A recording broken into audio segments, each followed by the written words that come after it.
On to our Women in Security conference at the UCLA Luskin Center here in Los Angeles. First up, we have our keynote virtual address by Dr. Ajit Maan.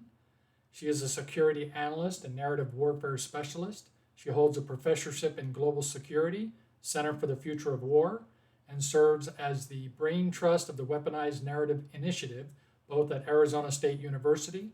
She's also an adjunct professor with the Joint Special Operations University and a training program for the U.S. Special Operations Forces. Dr. Maan is the author of 9 books, columnist for Homeland Security Today, and CEO of the award-winning Think and Do Tank, Narrative Strategies, LLC.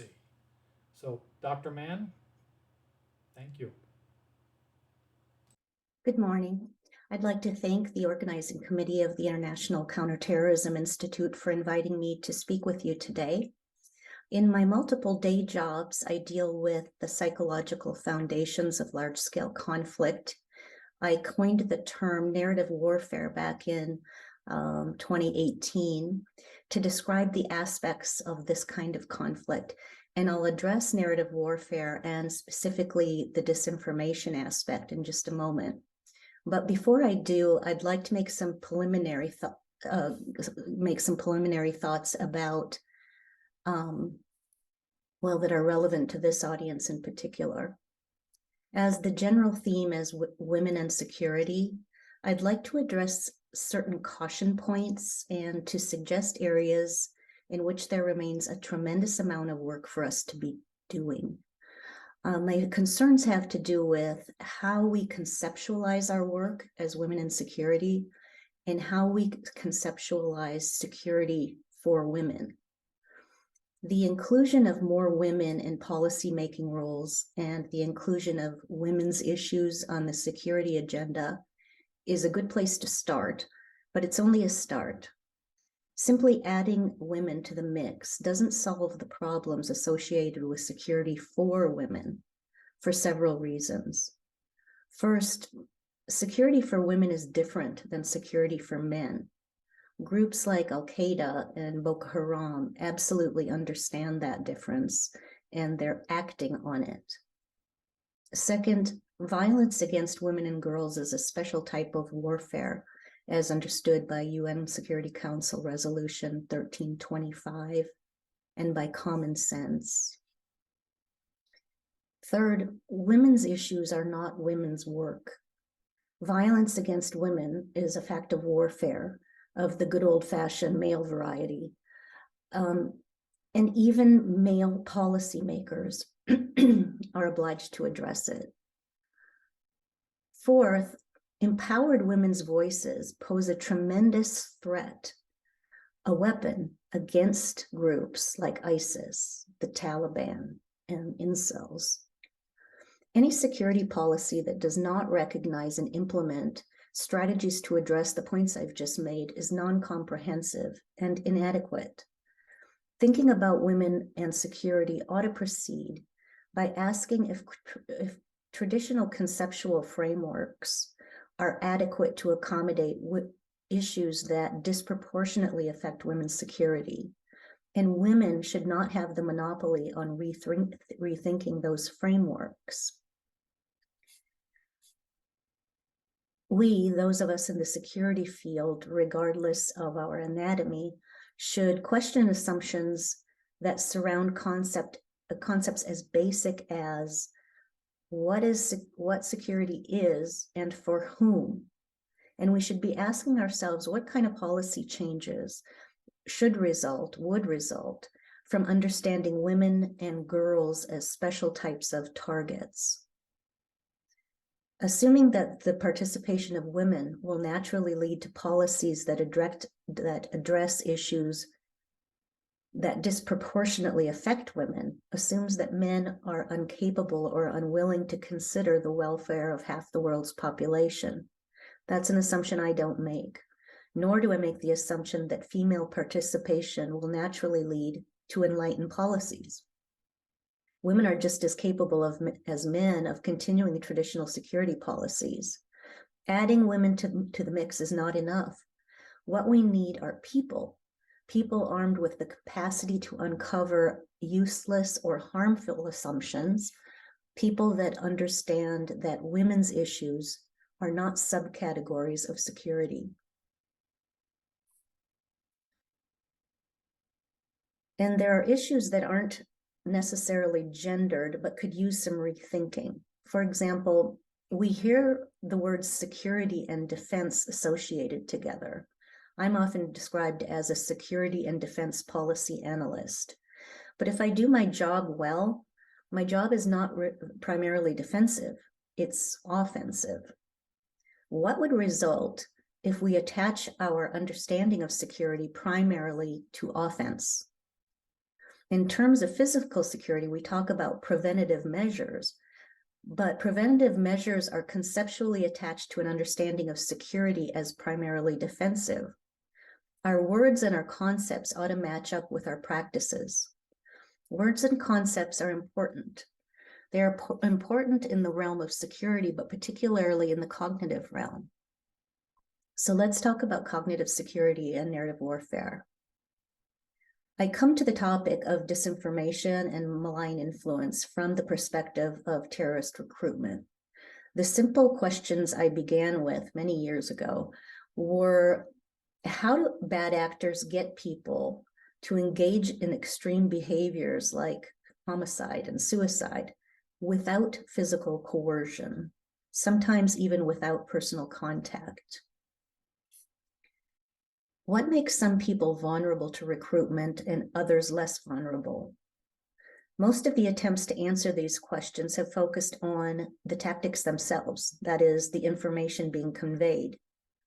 My work looks beyond the information, even beyond the information processing, to the psychological assault on the target. I've demonstrated the ways in which recruiters don't just target an audience, they fundamentally change the target, him or herself. The facts-based approach to domestic extremism proposed by the Biden administration suggests an awareness shared by many that disinformation has played a role in radicalization. But disinformation is not the start of radicalization. Disinformation doesn't work on everyone. And yet the same factors that make an audience vulnerable to recruitment by ISIS make an audience vulnerable to recruitment by the Proud Boys. We ought to focus on understanding what factors create an audience ripe for recruitment. The reasons we're having trouble getting on top of disinformation in this country and many others is that we are mislabeling and therefore misunderstanding the phenomenon. Again, words are important. We are not dealing simply with wrong information. We're dealing with weaponized information in story form. If it wasn't, it wouldn't be dangerous. There's nothing inherently seductive about information, whether true or false. That's why we use storytelling. Stories play a special role in human cognition. Our brains are receptive to stories, particularly stories about ourselves or stories in which we can see ourselves, project ourselves into. And we're particularly receptive to stories that speak to our preferred identities, especially if we feel like our identities are under threat. And stories give us a way out, a way to respond to that threat. The root cause of vulnerability to disinformation goes deeper than the amount or the degree of exposure to false information. Narrative identity is what's at play. Truth cannot effectively counter disinformation because raw data is not inherently influential. But if data is storified, mythologized, narrated, then it can have influence, whether that data is true or false. That's because stories tell us something we crave. They tell us meaning. Whether the information is true or false, stories tell us the meaning of the information. And that is not a new phenomenon. Humans have a long history of finding or creating meaning in the absence of facts.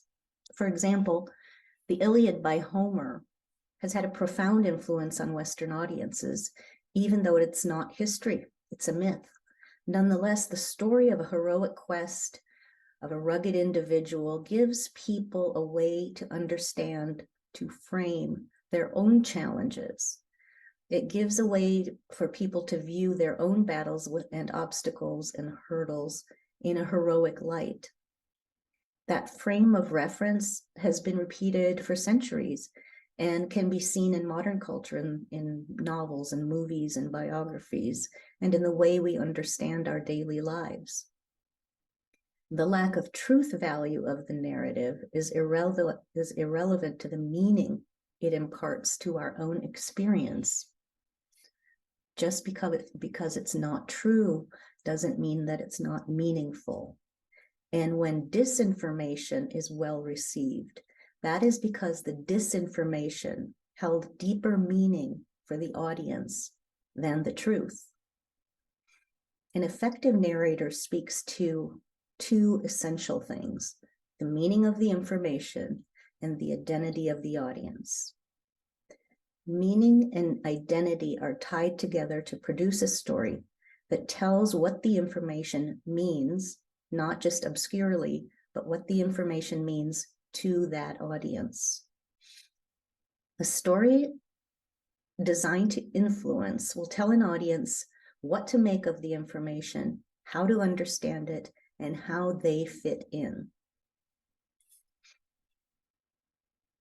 Just as the power of stories, of myths, of narratives does not rely on truth or facts or accuracy of the information for its effect, so too disinformation is storified, mythologized, and narrated.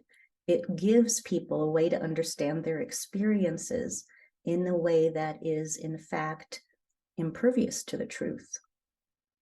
That is the problem we face. The problem is more profound than disinformation.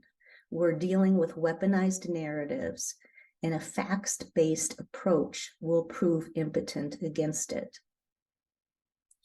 So how am I using the term narrative, and how does it differ from stories? This is a crucial distinction. A narrative is a meta. It's a thematic cultural product that gives people a way in a particular culture to understand their environment, their context, and their identity within it. A narrative provides a pattern of meaning for what would otherwise seem like random experience. A story is a particular example of that. So narratives are meta, stories are minor, they're multiple, and they're very conscious, whereas narratives are generally not. We generally don't tell narratives. We tell stories that are derived from narratives. So for example, the heroic journey is a narrative. All the stories, novels, memoirs, biographies that repeat that structure and that content and that meaning and those identity elements of the narrative, those are stories. Stories generally make direct reference. Don't generally make direct reference to a narrative. The reference is indirect, implied, sometimes unconscious, and yet it's intimately familiar to those who share the same cultural foundation. We don't consciously think about how to structure our stories because our cultural inheritance has already determined that for us. Our stories reflect the structure of our narrative and the content of our cultural narrative. We don't think about narratives in general. They operate mostly on the level of assumption, and those assumptions leave our narratives vulnerable to exploitation. Weaponized narratives hit our assumptions, not our rational thought. Cognitive security requires that we turn our attention to that which we routinely assume. this is where our adversaries are hitting us hard.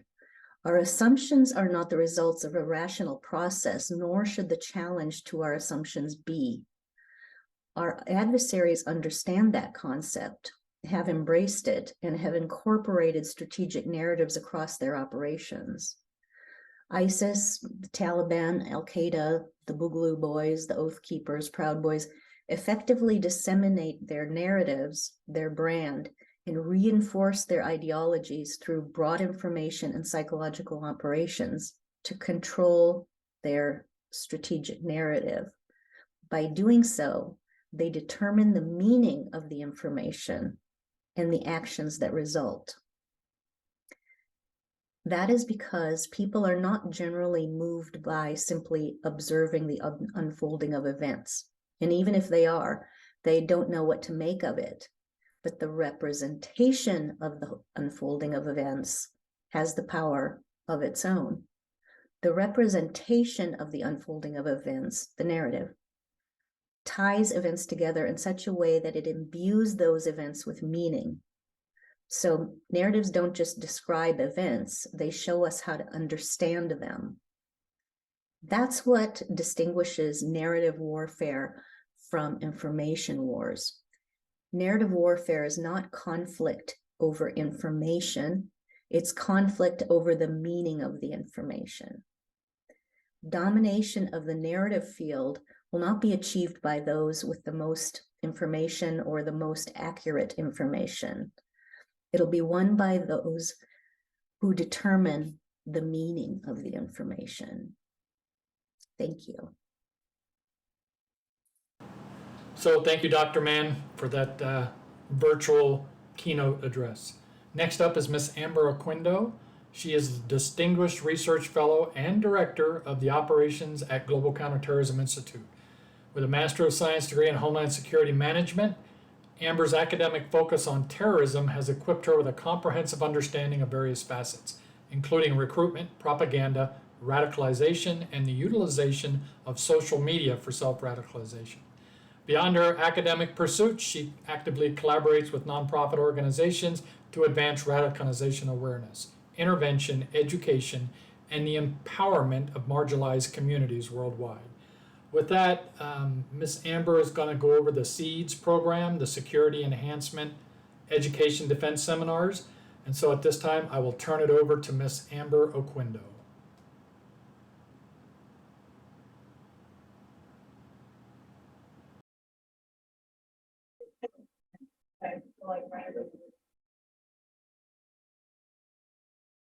So at this time, we're going to introduce our SEEDS program. If you're not familiar, that's Security Enhancement Education Defense Seminar. Amber and I developed that in line with I'm going to say a U.S. State Department grant we were working on that covers 5 different areas for a few different countries that we're working on. So with that, we're going to go over what the SEEDS program is, what it stands for, and you're going to get the first glimpse of 2 of the presentations, one in malign influence and disinformation, and building resilience and climate change. For those of you that paid for the seminar, you will receive that content.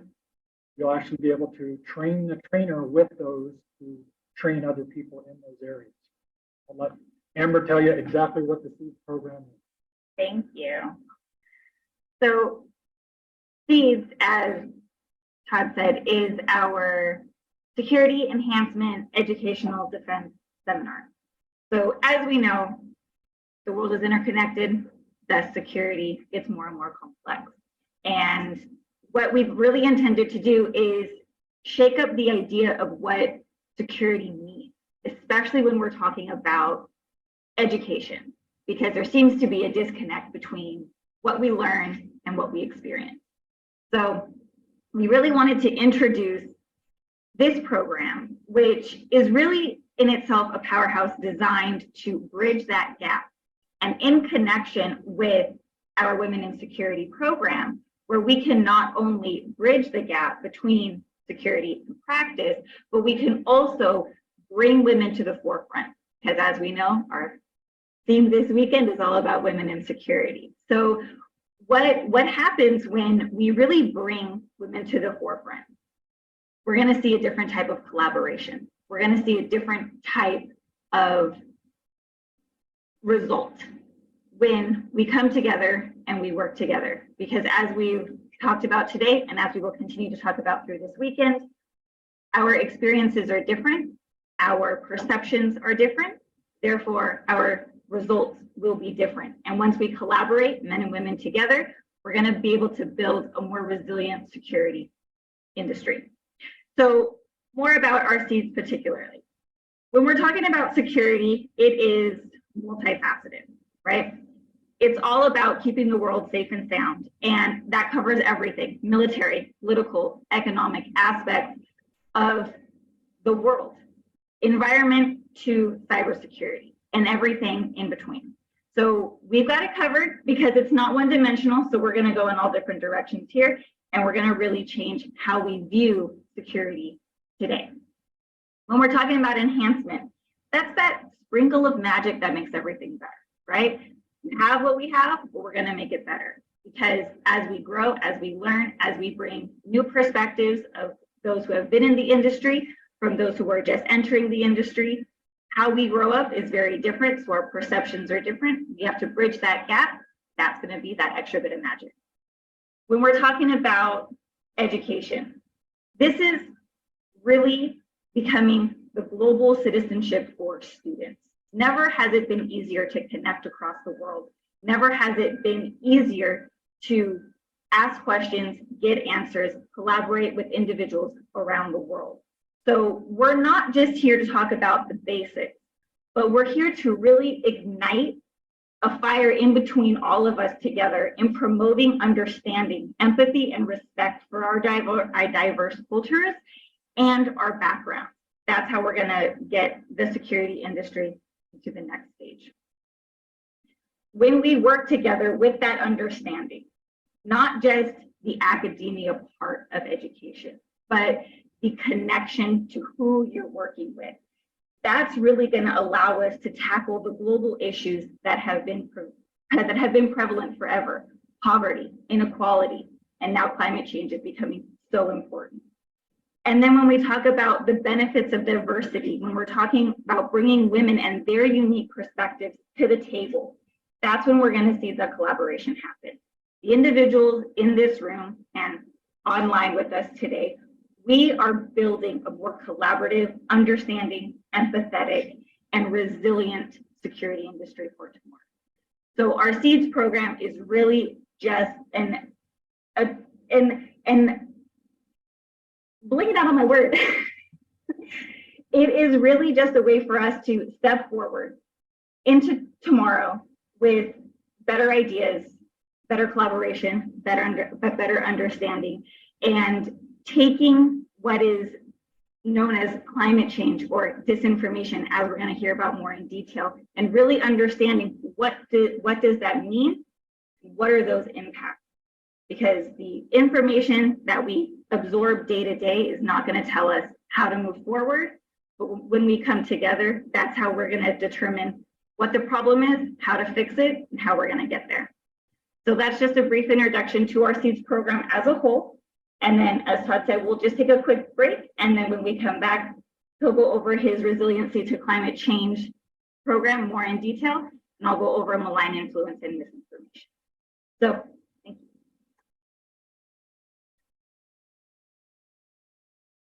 you. So in response to Dr. Ajit Maan's video this morning, we asked Dr. Alan Britton, who is now a retired nuclear scientist, to talk about nuclear security, which covers one of the 8 domains of global security. And he's going to do what we call a guest intervention. We've had that done from the State Department in the past by people.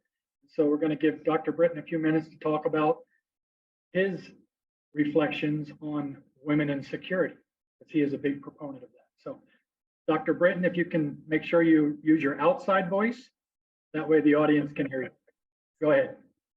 Todd, thank you very much for your introduction, and can I also echo what has been said earlier and welcome you all to this Women in Security Hybrid Conference. Today, I'd just like to talk to you about women in security, which is... Just a second.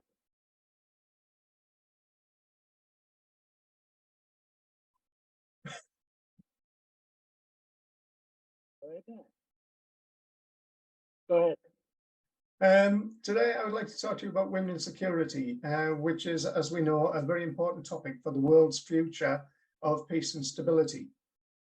Now, women have been involved in security for a long time, but their contributions have been overlooked and undervalued.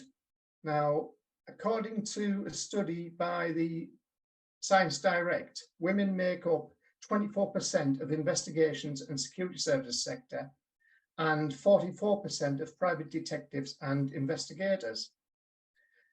These numbers show that there is still a significant gender gap in security, especially in leadership positions. Now, we need to ask ourselves, why does this matter?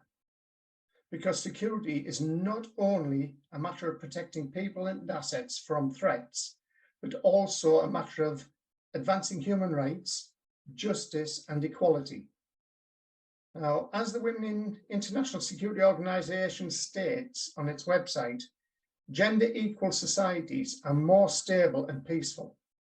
And when women are involved in foreign policy, can be a more powerful tool to achieve peace and security.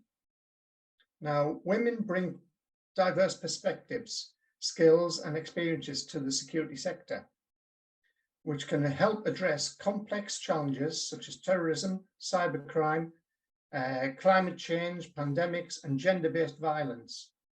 Now, women can also build trust and rapport with local communities, especially women with children, who are the most often the most vulnerable and affected by insecurity. Now, women can face many barriers and challenges in pursuing careers in security, such as discrimination, harassment, stereotypes, lack of mentorship, and limited opportunities for training and advancement. These obstacles limit women's potential and undermine the effectiveness and legitimacy of security institutions. Now, the GCTI advocates for gender equality and the advancement of women in international peace and security through research, publications, events like this, and networking. As a senior research fellow and mentor with the GCTI, I am proud to be part of an institution that values diversity and inclusion in security, education, and training. I invite you all to join me and the Institute in supporting women in security through this event, not only today, but every day. With the final thought, together we can make a difference in a more secure and peaceful world. Thank you, and I do hope you enjoy your time with us.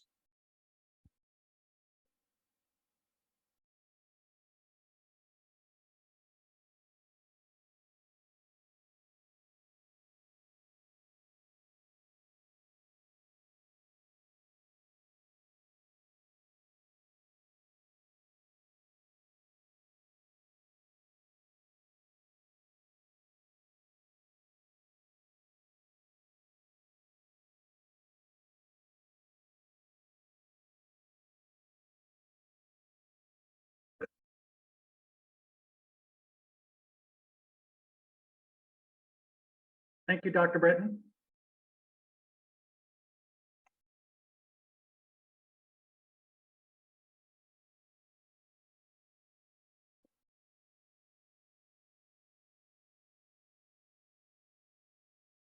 And so, in the spirit of what Dr. Britton was saying, for those of you that don't know, I think everybody in the room at this point understands that we're a woman in security program, that we're empowering women within our organization.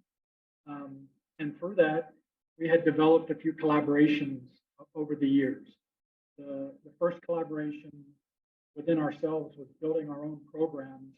And Ms. Oquindo and I developed a master's program that was picked up by Paris graduates. And so with that, how many of our students from our program are here? Yeah. So Dennis is one of our first graduates from our International Security Studies diploma program, plus we have a criminal justice program that we just do online. And it's a little bit unique and different because we don't just do the theories and everything. We work on case studies. And well, in so doing that, we developed a master's program that we have graduating students. And like I was saying earlier, our first student passed away. And so it took a little while to generate and get back to doing the things that we were doing. But in the meantime, we're now developing collaborations with 2 more universities in Southeast Asia. So that was the news we put out earlier last night at dinner. So within our SEEDS program and our Women in Security program, Amber and I developed, well, we didn't realize what we were doing in the beginning. We thought we were just applying for grants, right? We didn't realize we were writing master's degrees within months of doing this program. And yet what we were doing was actually refining our organization, because now we're being asked to do a joint 2-year master's program with the University of England. So with that itself, we started out with just our 1-year fast track, like Matt and Seb are doing, and a few other students.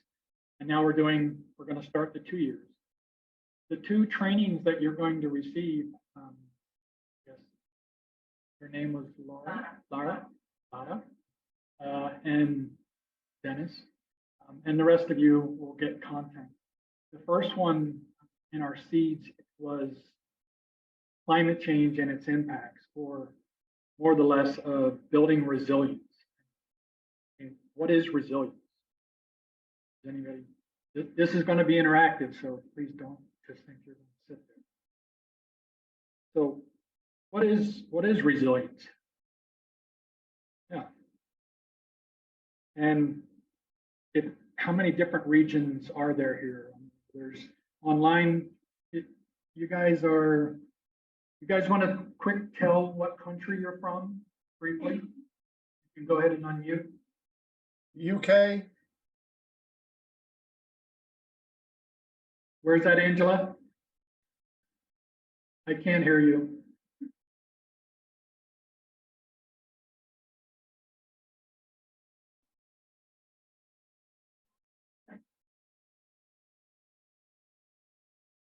Maybe now? Yes. Okay, sorry, Spain. You're from Spain, good. Eugenia? Hi.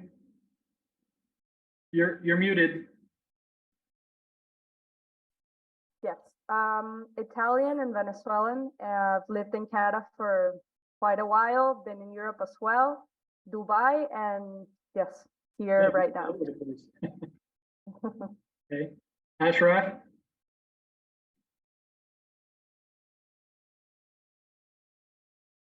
Are you able to talk, Ashraf, or do you want me to tell everybody where you're from? Ashraf is from Cairo.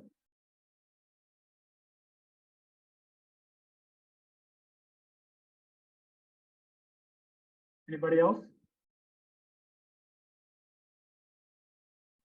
that it?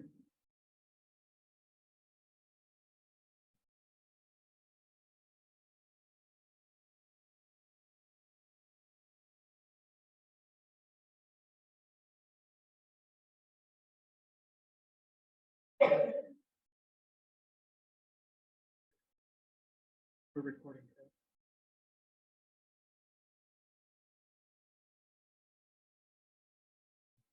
So from your different regions, how has climate impacted your region or country?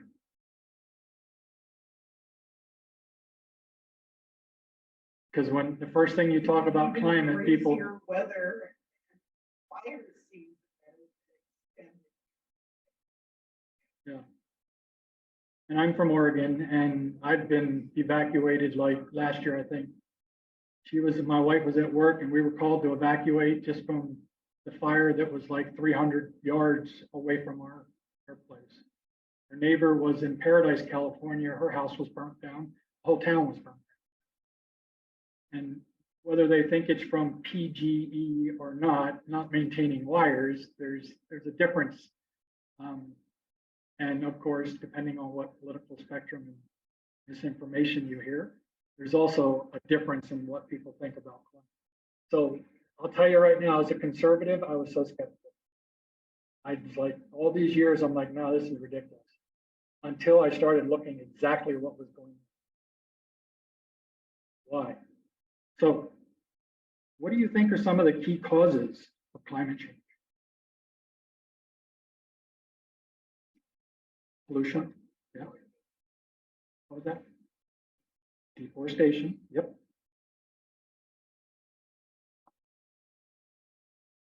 Increased population, yeah.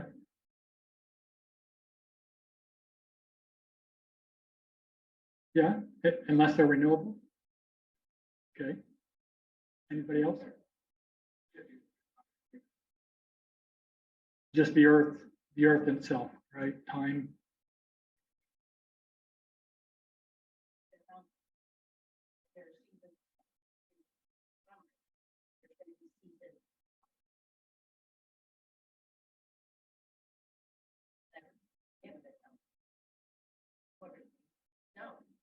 Like El Nino or La Nina, those different. Right. Right.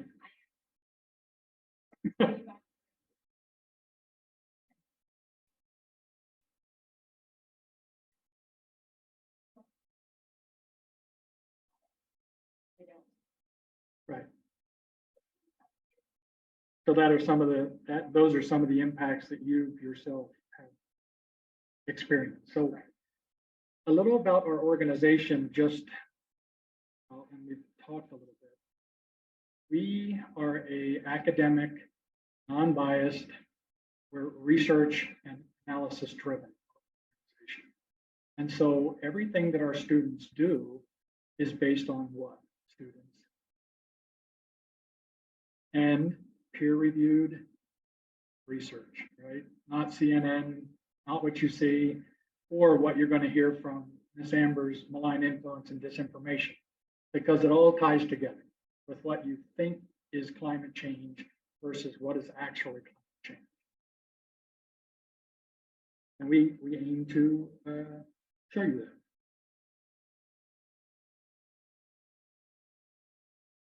So for this program, you're going to get the 30-minute, and for those that are paid, you're going to get the 8-hour to do your CPE credit. I'll have the content available for you. With the outline, there's an introduction like I'm giving, and there are 6 different modules. So today, the first 3 modules are all educational. And the second 3 modules are all in practice exercise, meaning you're going to sit, you're going to do a risk assessment with your stakeholder, with your community, and then you're going to plan and then provide metrics and evaluation in order to see if those things are working. So in the seminar, we're going to just provide this overview for now, because 8 hours of climate change would just kill you, right? It would be unrealistic. So we talked about how it affects various sectors.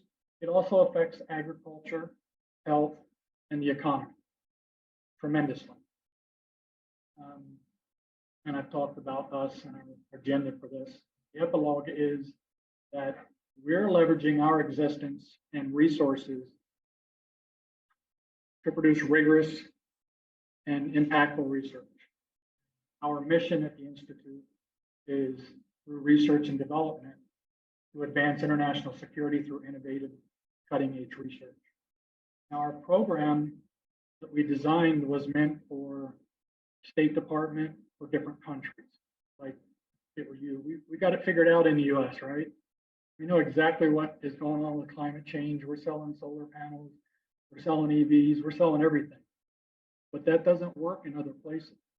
And that doesn't work when you're the person on the ground getting hit by the earthquake and you don't know where to turn to.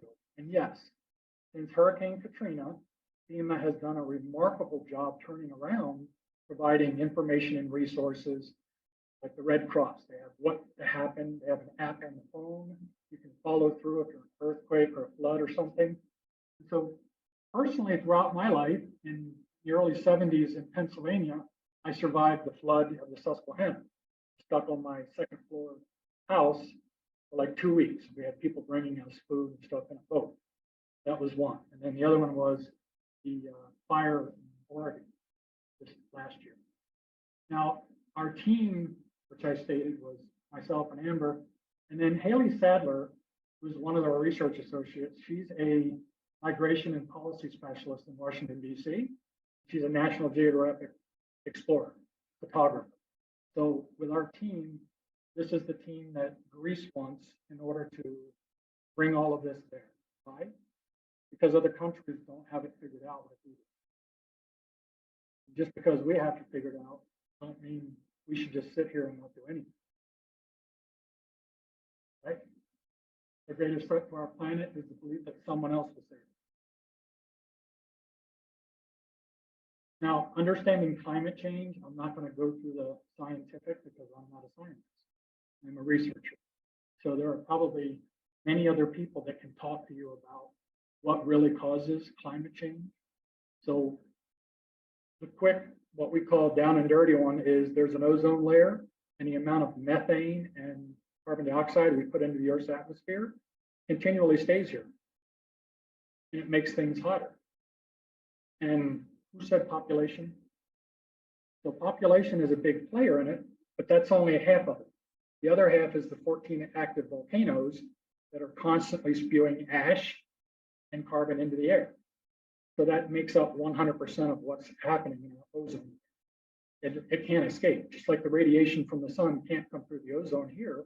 It does, but the more, it's like hot air in a room. The more you talk, it's going to fill up with hot air more and more. Tropical type stuff. So with that, the two things that affect climate change are human security. I know Dr. Carr is going to talk about human security later. Protection and security, such as the biodiversity, ecosystems, and water. Water is the most crucial resource we have.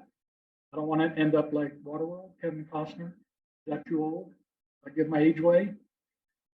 It is a classic. That's where we're at.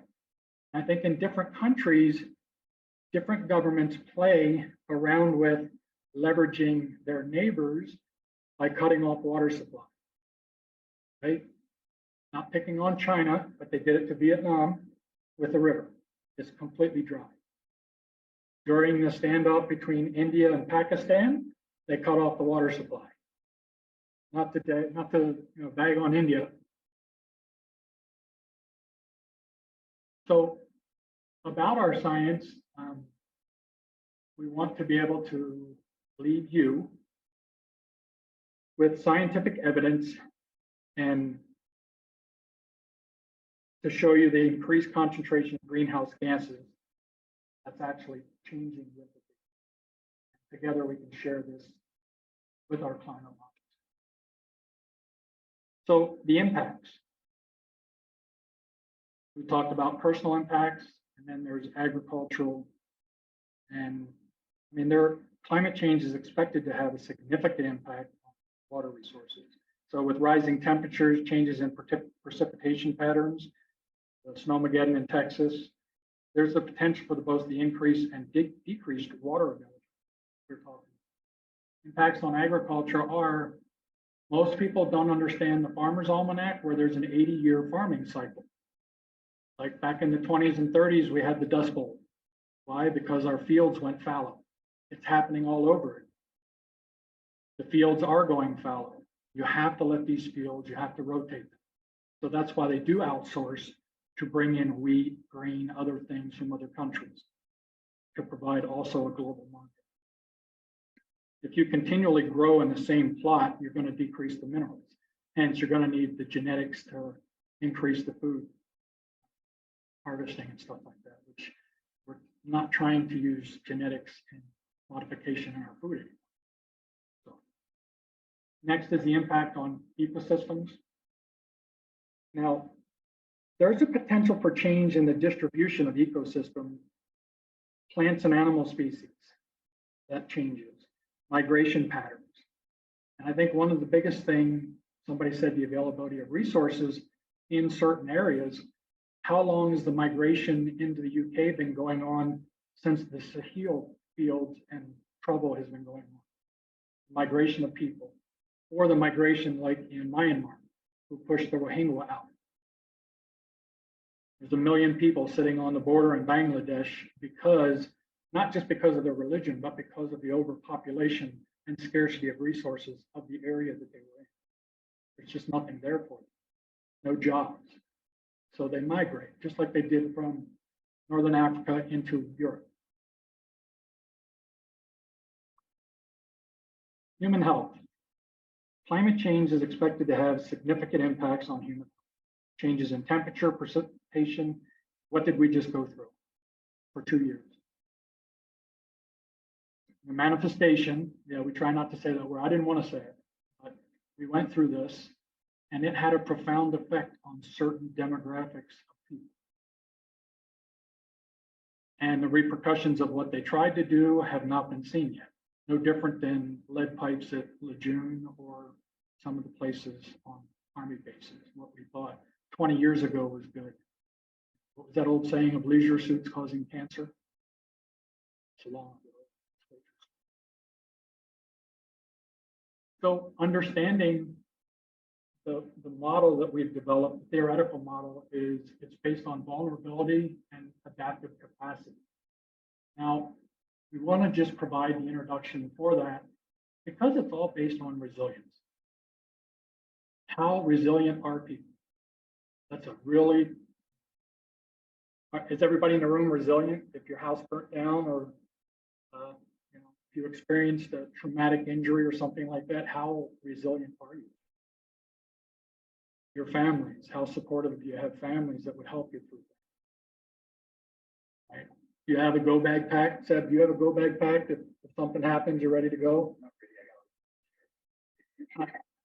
So we did. Our neighbor put the sprinkler on the roof and sat there in a lawn chair while the water was going on the roof, and then the bomber was just right down the street when it came right above.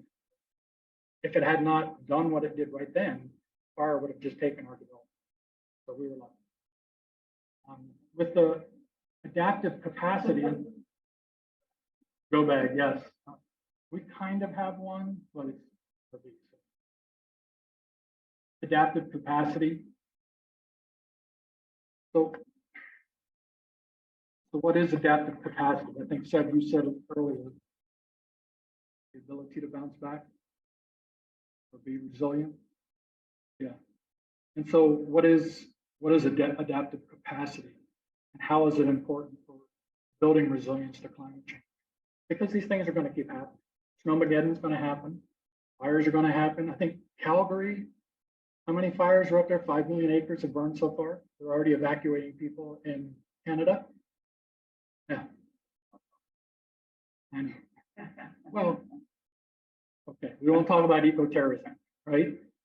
And that used to be the way it is. When firemen were bored, somebody would go burn barns in the East Coast. That happened for like 2-3 years in a row. Fire department volunteers were bored, so they would just pick an Amish barn and they would start burning them down, just so that they could have something to do. Yeah, it went on for years until they finally figured out who was doing it. It was a volunteer fire, eco-terrorism. But they got a lot of training out of that. So with the availability of resources, vulnerability, and adaptive capacity, knowledge is the most essential for adaptive capacity, and that includes scientific knowledge. Looking at climate change more and more and more, we discovered that, well, the science is actually simple. It's the malign influence and disinformation that's making it difficult for people to adapt to, whether it's EV, solar, and then the economy is a lot of people can't afford it, right? And you can't just force it upon them by not selling oil. You just can't. Well, if you keep it simple, like climate change affects me and affects my community, how is it doing? So we go through that in the course of doing a vulnerability assessment.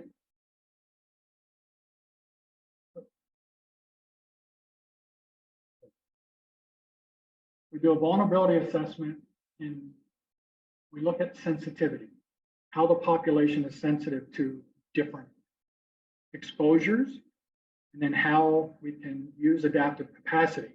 So we use an exposure risk assessment that we created, and we use a vulnerability risk assessment that we created, because each population is different.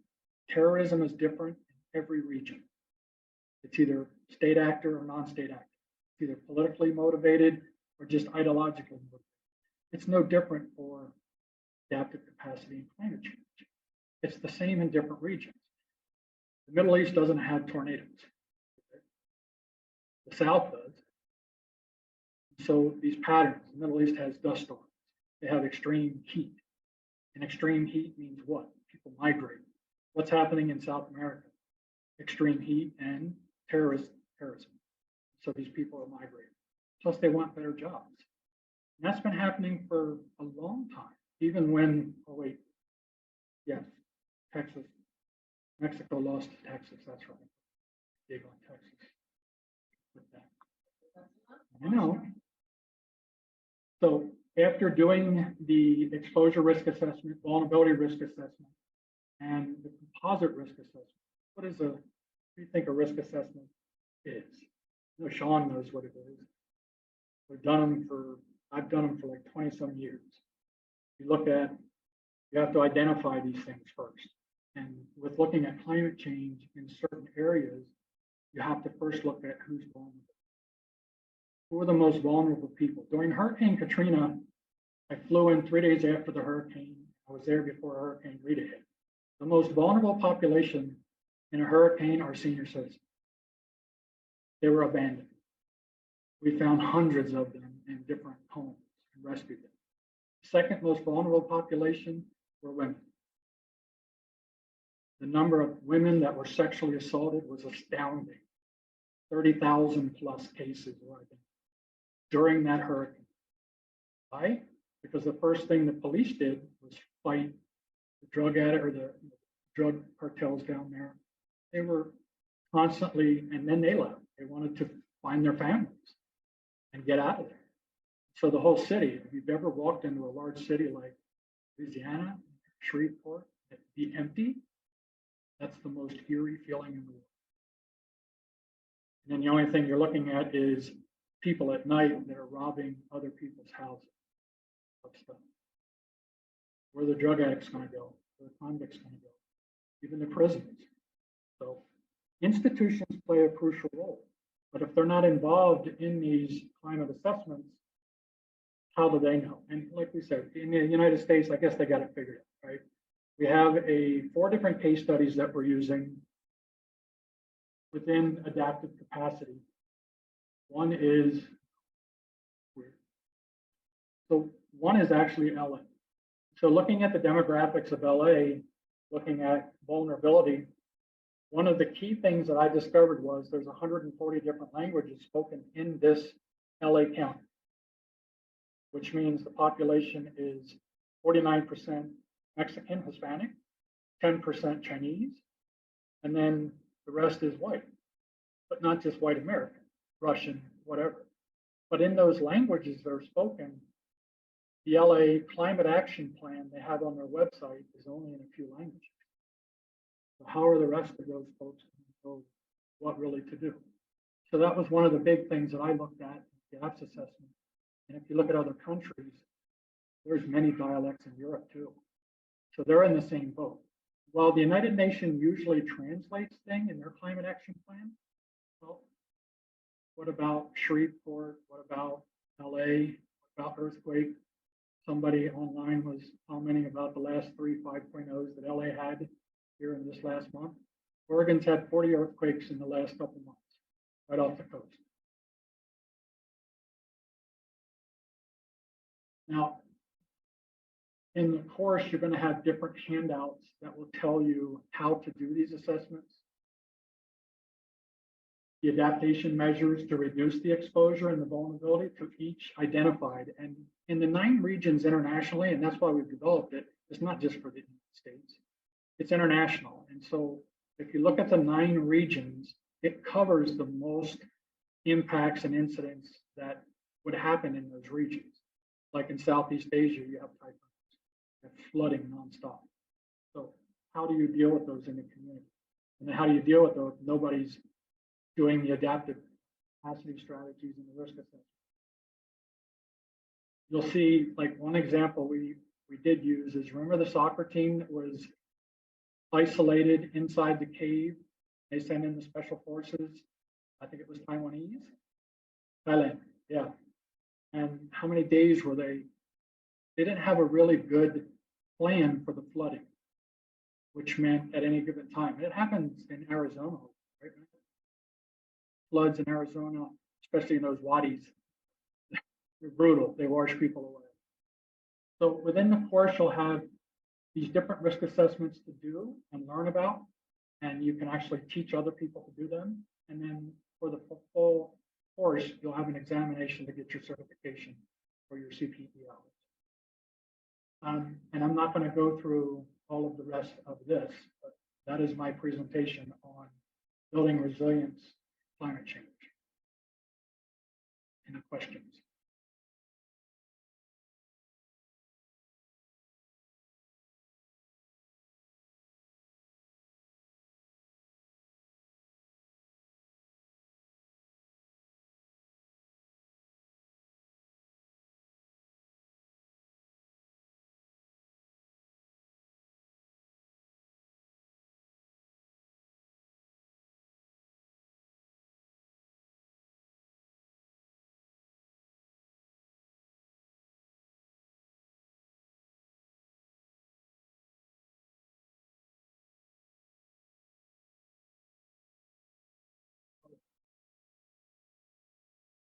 All right, thank you, everyone. Okay, so I'm very passionate about this topic. I could go on for a full 8 hours without missing a beat, but I only got 30 minutes and I'll try not to run out of tangent. So, as you know, we're here for our SEEDS program, but you already know all that, so let's get to the good stuff. So today I'm going to talk about countering malign influence and misinformation. Now, this is with the CPE credit, is the 8-hour course, which we're going to be introducing today. But this is all much more so than Todd's, much more academically based. So I don't have to go through how to do forms and things like that. Rather, it's more about critical thinking and how do we analyze the information that we are absorbing. So what is malign information, right? We're going to talk about what it is, how to tell the difference between what is a malign influence, what is disinformation, what is misinformation, because if you know me for any amount of time, you will hear me say words matter, because they do. Because the difference between misinformation and disinformation is huge, but the words are often used interchangeably, incorrectly. So when we're talking about how do we identify and work with and analyze the information that we're coming up against, have to know the difference. So you know what you're looking for, you know how to count. So that's, excuse me.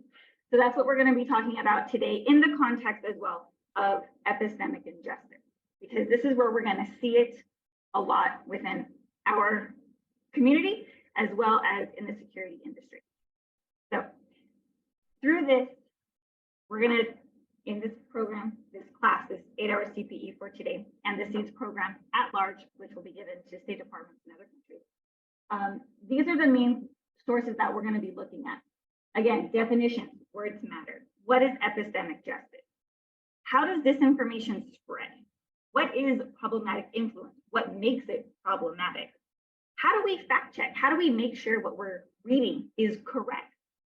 How do we assess that information that we are absorbing? News sources come in all different shapes and sizes. How do we know the good from the bad? And then critical thinking. How do we actually think about the information that we are absorbing? So with our introduction to what malign influence is.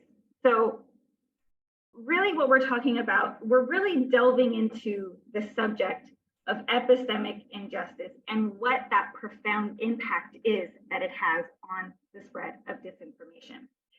So our goal here today for this is to really provide a comprehensive understanding of what contributes to disseminating misleading information. Why is it done? What are the impacts and implications of that misinformation? So I'm gonna kind of get to the good stuff, the meaty stuff, which is the definition. Because after all, words matter. So when we're talking about malign influence, this is deliberate false information that is being spread. And the word here is intent. The intent is to sow discord. They want to confuse. Individuals who provide malign information, they want to confuse you. They want you to believe something that isn't true. They want you to believe that the sky is green. They want you to believe that carrots are purple. We know that empirically that is incorrect, but the more they say it, the more confused you're going to get, and the more you're going to start to question, what do I know is real? So malign influence is that deliberate attempt to manipulate and undermine. So these comes in all shapes and sizes. Propaganda, my favorite personally, but it comes in cyber attacks and espionage. It can come in economic coercion and sanctions. What do we consider support for terrorism? How do we define terrorism? What are the differences between proxy wars, hybrid wars, traditional wars? All of these terms can get diluted, confused, mashed up together so that you, as an individual absorbing this information, stands there and goes, what does that mean? That's the purpose of a malign influence. They want to confuse you. So what is disinformation? Disinformation is me telling you the sky is green. I'm telling you that. I know it's false. Initially, you think it's false, but the more I say it, the more I get everybody else to say it, the more you're going to question it. My intention is to initiate chaos. My intention is to sow that discord so that you're going to have competing interests fighting against each other.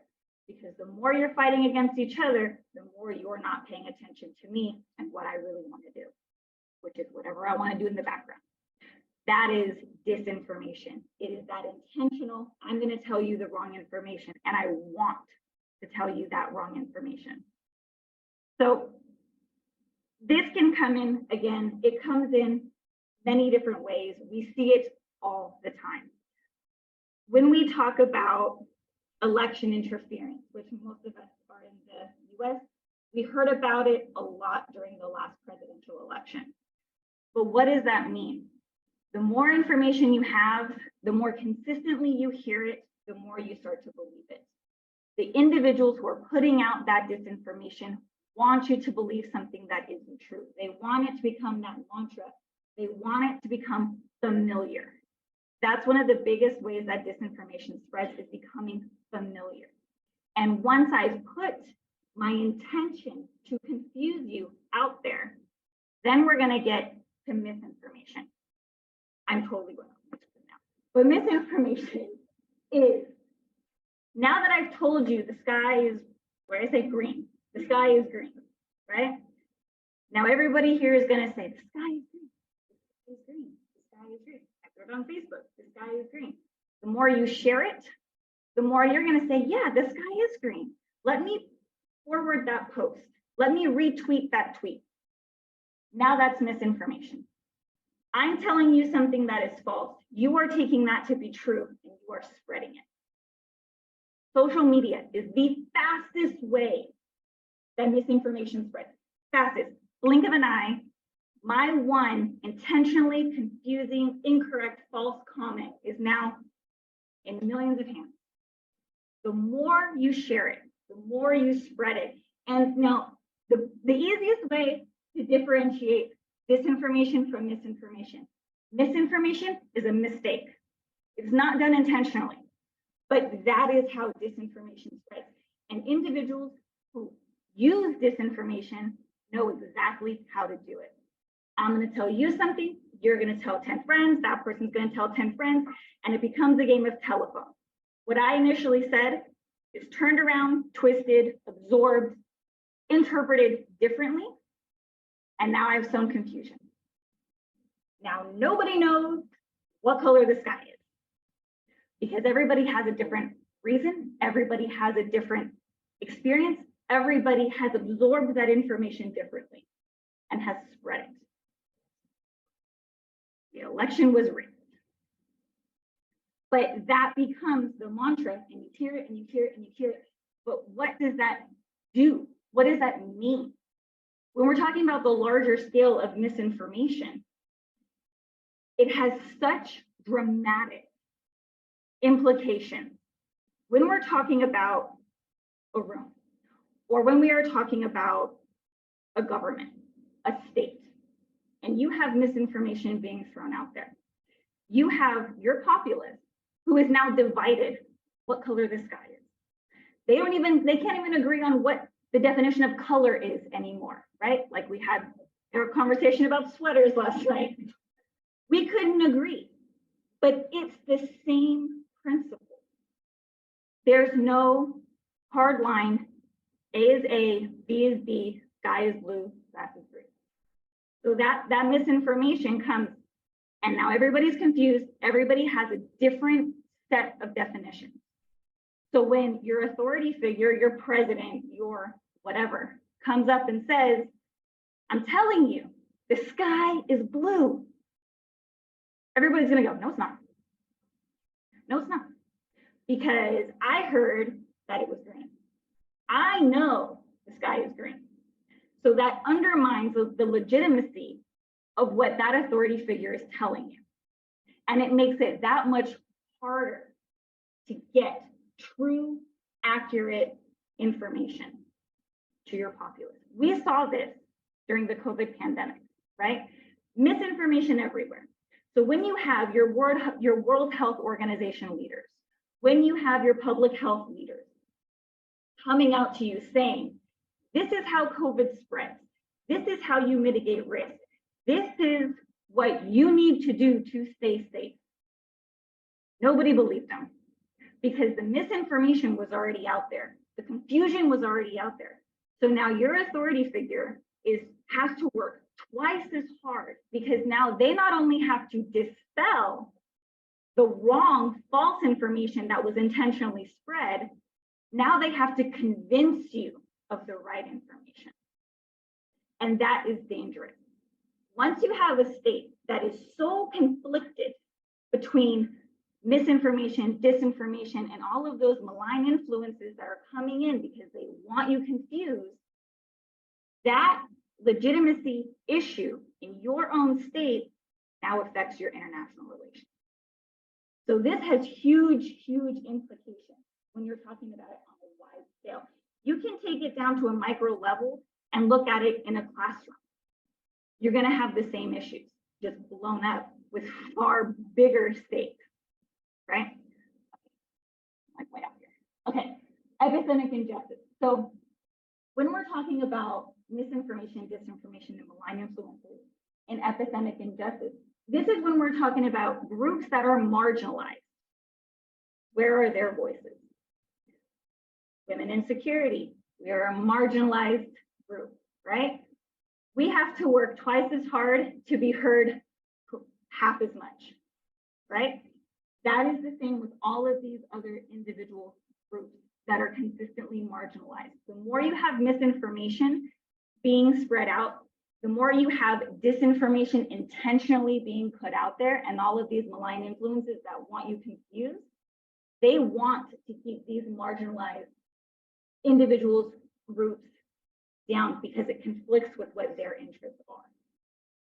So when we're looking at social prejudices, social constructs of community, of communication, this is where misinformation is super dangerous because you're not going to know what's up, what's down, and who to trust.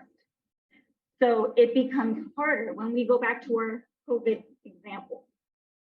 Your public health, your medical professionals, all the people that were telling you This is how COVID spreads. This is what you need to do to mitigate it. They were marginalized. They were shut down by the misinformation that is being sent out there because they don't want to hear that. So again, they have to work twice as hard to be heard half as much. So we have our vaccine movement. That was my example that I used earlier.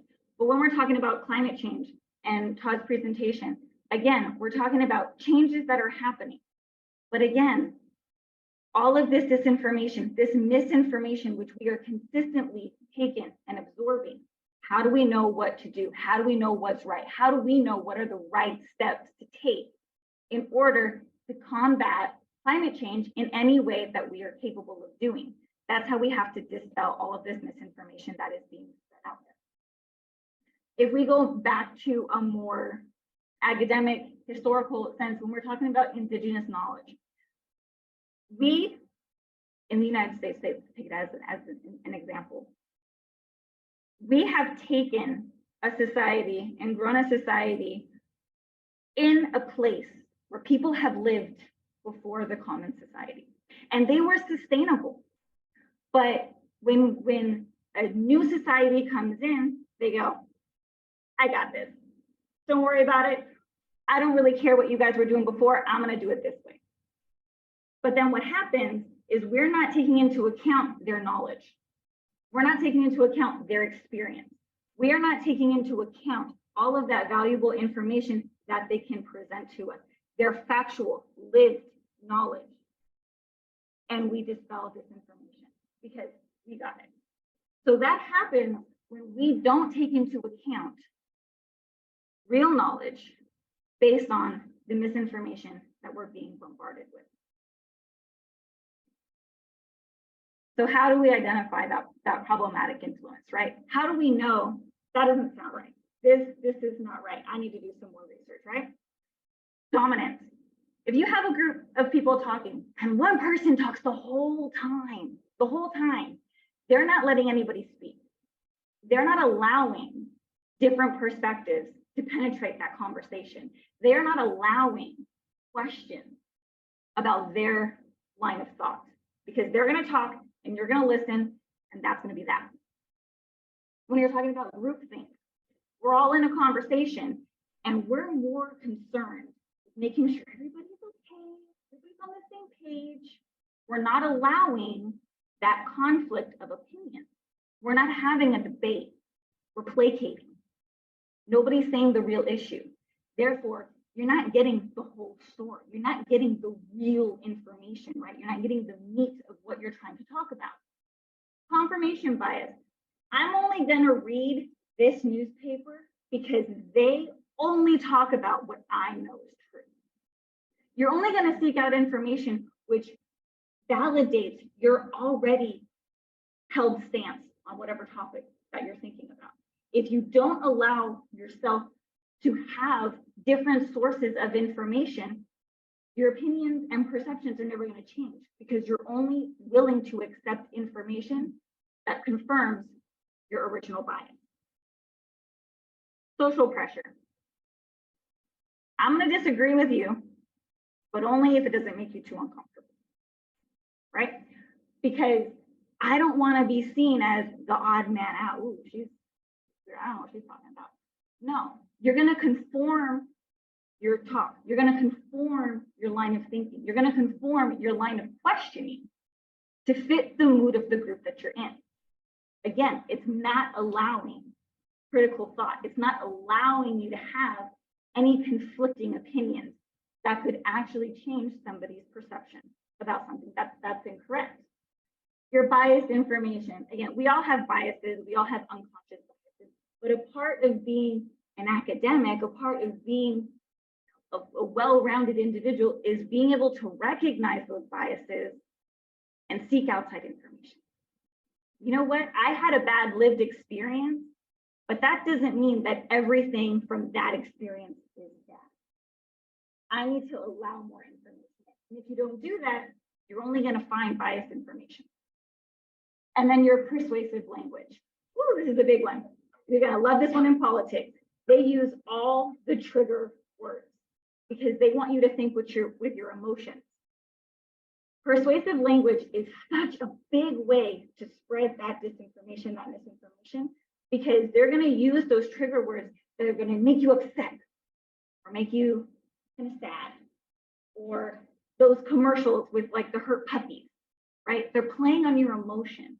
They're using the trigger words because they want you to do something that they want you to do, right? They're not going to tell you, not to say that any of those organizations are bad, but they're not going to tell you, if you send me $20, 18 of those dollars are going to administrative costs and $2 are going to puppies, right? They're not going to tell you that, because then you're not going to send them $20. They're only going to tell you your money is going to help puppies. And then they're going to show you a sad puppy, and then you're going to send them $20. That's persuasive language. That's how they get you to do what you want, because you're not thinking critically, you're thinking emotionally. So how do we know? How do we know? What do we do? Now that we have all this information, what do we do with it, right? How do we move forward? How do we analyze it? Well, there's fact checking, right? I am such a huge fan of fact checking. Every time something big happens, the first thing I want to do is I want to fact check it. I want to fact check that speech. I want to fact check that article, because I want to know that didn't sound right, but I want to double check what it was that they said and what does it really mean. Because if I'm using my persuasive language, I can say something that is technically true, but not really. And you're not going to know that unless you fact check. You're going to look into what they're saying. Look at the sources that they are using, and look at the analysis by people in that field who know what they're talking about, probably more than the person who gave the speech that you're fact checking. Yes?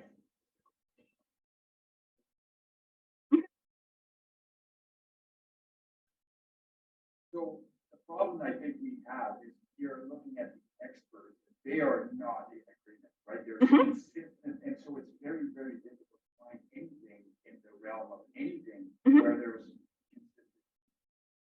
And if you start going, from one to another, you're not going anywhere. You're going to have to make a call. What are your thoughts on that? Well, I would say that depends on what you're looking at. Because if you're talking about something in the social sciences, right, you're going to have different opinions, and every expert is going to have slight variation on the same thing, right? You're not going to get consistency when we're talking about social sciences. Just like there's no, agreed upon definition of terrorism. There are as many definitions as there are agencies in the world, countries in the world, because each definition serves its own purpose. So how do we know what that purpose is? Well, you got to fact check. What is the purpose of this person? Is this expert that's talking about whatever? What is their goal, right? How much can I trust them based on what I'm really trying to find out, right? If we're talking about something that's a little bit more rigid, right? Like going back to our vaccine example, I'm going to trust a infectious disease expert more than another type of doctor, right? They're both experts. They are both renowned. They can have identical whatevers, but because one is talking about the specific thing that I'm looking for, I'm going to trust that expert over this expert over here. Sure.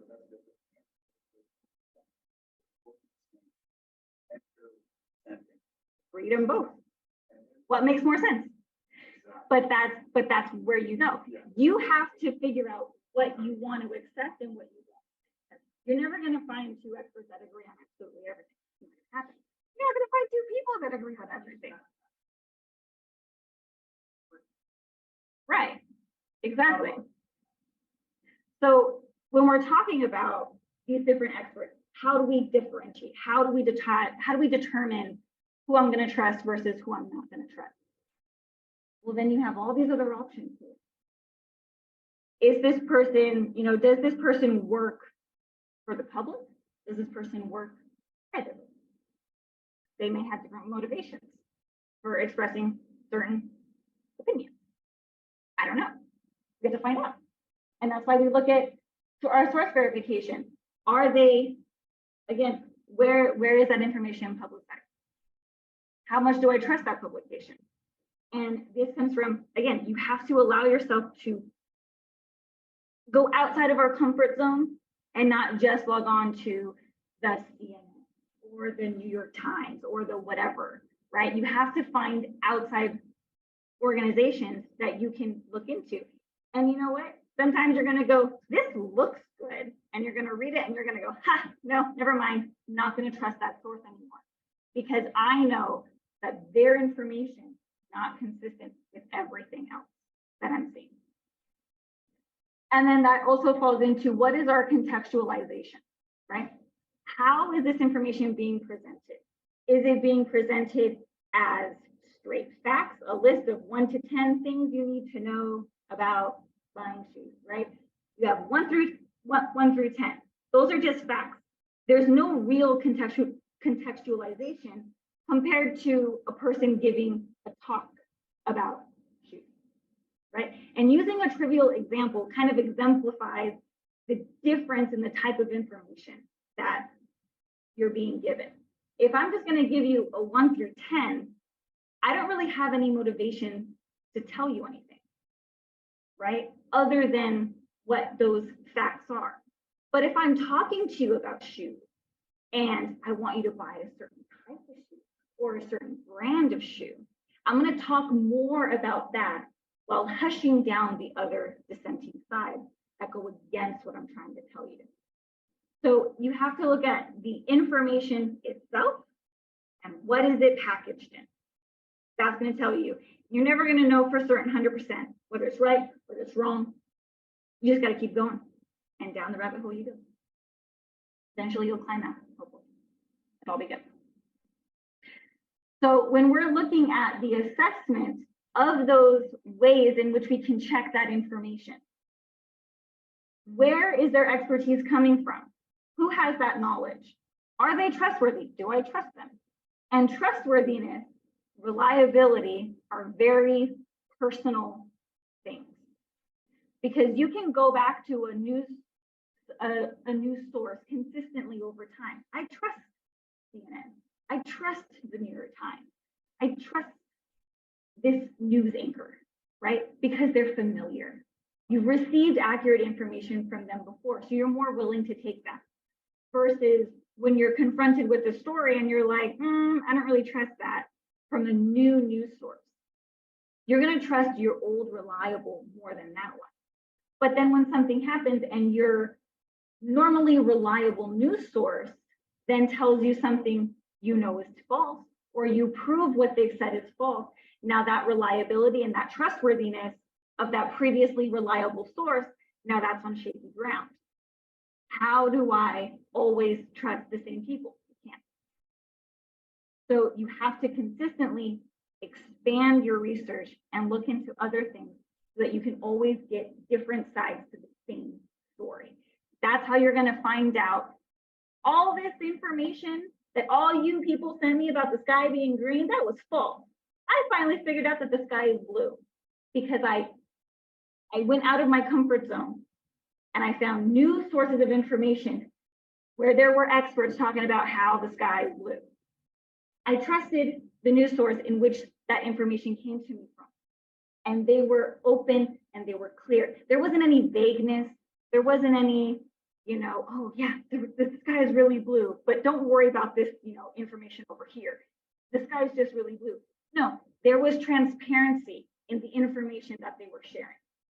That's how I know that what I'm looking at is real information, not just what has been reinforced, not just what is told to you over and over and over again, and then spread. And then so when we're looking at critical thinking, sorry, I should have made that a darker color. When we're looking at critical thinking, that's the final part of this course, is how are we going to really look at these sources, look at this information that is being sent. The Socratic questioning is probing questions, right? It's like a lawyer setting you up to confess on the stand, right? They're going to ask you little questions. and they're going to lead you down the path to what they know is true. So you just have to keep asking those little questions. And the more you follow, the more you're going to get to the truth of the information, the truth of whatever you're asking about, are those probing little questions. You have to analyze their arguments, right? Camp B says this, Camp A says that. Why are they saying this? What is the outcome of them saying this versus the other? You have to look at both sides of the argument and decide, why are they citing the things that they're citing to support their claim? That's what you have to look at, and then decide which one makes more sense, which one is better, which one fits more with the reality of what I'm seeing, right? And of course, evaluating your sources, you always have to look at where the sources came from. How do you know that? Who told you that? Where did you read that, right? That's why every time you read an academic book, it has 30 pages of references, because they're telling you, this is where I got the information from. I didn't just make it up. I got it from this list of doctors who are super smart and they're experts in this particular field. That's where I'm getting this information from. That's why I'm sharing it. If you don't have those sources to back it up, I'm really not going to trust what you're telling me, especially if it goes against what I perceive to be true. If I'm consistently being told misinformation, disinformation, if I am being influenced by those malign forces that want me confused, I'm going to have a harder time trusting new information that contradicts that. But if that new information, which is contradicting what I'm consistently being bombarded with, I'm going to trust the information that has the experts, that has the sources, versus one that does not have those sources. That's why you would look at your sources, and then evaluating sources twice. Same difference. You really just have to look at your sources. Where is that information coming from, and what colors those perspectives, right? Just like we all have our own biases, our conscious and unconscious biases. What is coloring that person's expertise? Do I know? Can I know? All just questions to keep in mind as you're going through, you're countering that malign influence, right? And then just a thank you, that this is really what we are looking at. We are looking at what is a malign influence, misinformation, disinformation, and what are those impacts? Because if we're talking about security in itself, misinformation is a big deal, right? We want the truth, but at the same time, we all know there are outside factors that don't want us to know the truth. They want that information to be diluted. They want that information to be false. They want to push a narrative, and you have to say, that doesn't sound right. How am I going to figure out what's true? So that's a very brief introduction into this course. Again, the 8-hour class, the CPE one, goes more into detail into each of these sections, as well as it has knowledge check questions, some different critical thinking exercises, taking a scenario and then learning how to deconstruct an argument, and how do you compare sources? How do you find out what's true? So that is my very brief go into my class on malign influence.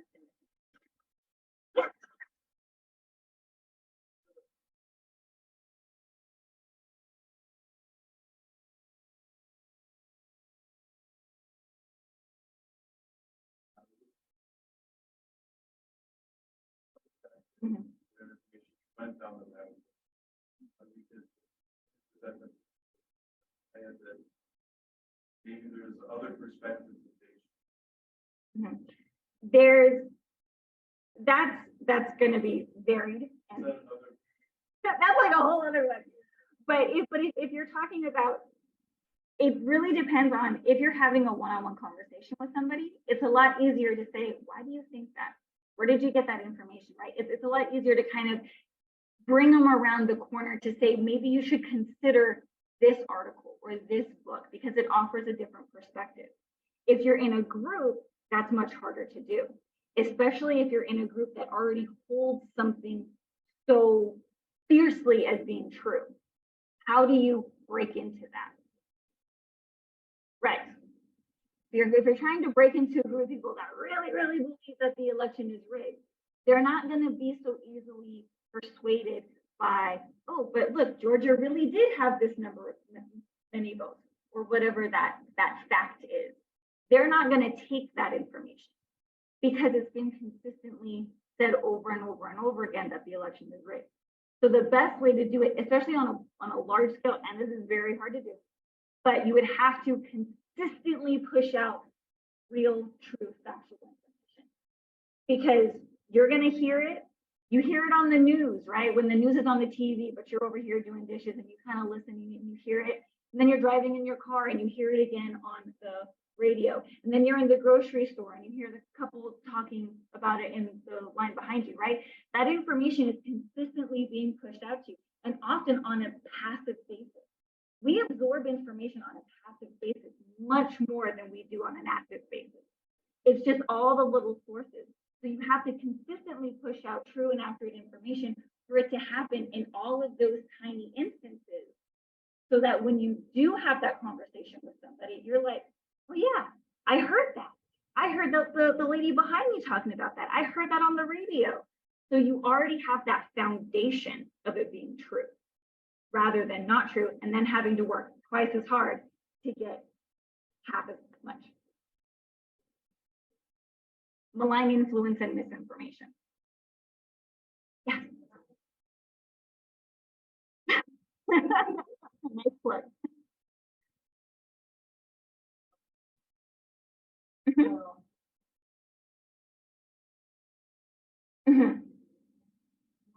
About how, like, writing real information and picking up information.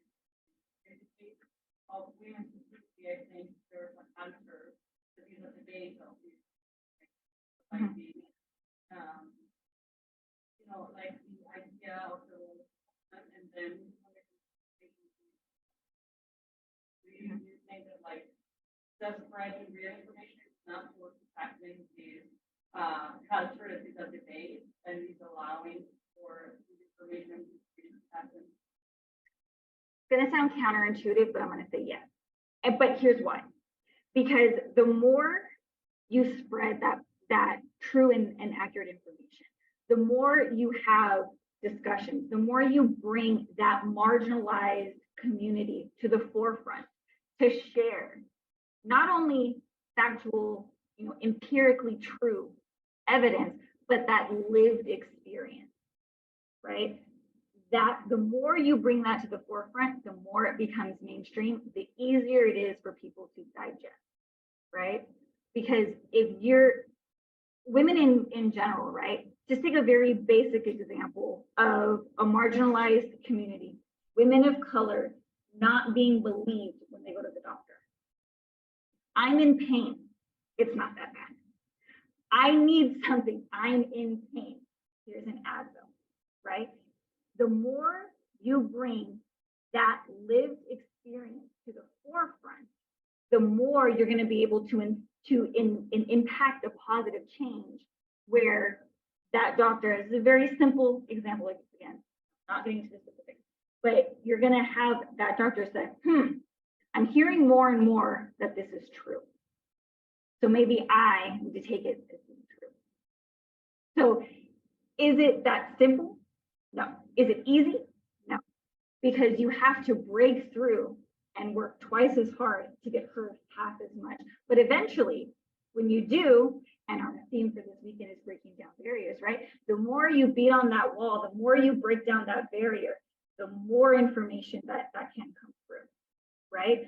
Because as we have, you know, especially women, when you have titans, women, Ruth Bader Ginsburg, right? She was so out of whack in her time. People were like, no way a woman can do this. No way she has a marriage where the man takes care of the children half the time, right? She broke down that wall, but she normalized it. So it made it easier for others in that community to accept that as being real and true and effective, right? But when all that information first came out, that's not true. She can't do that. No.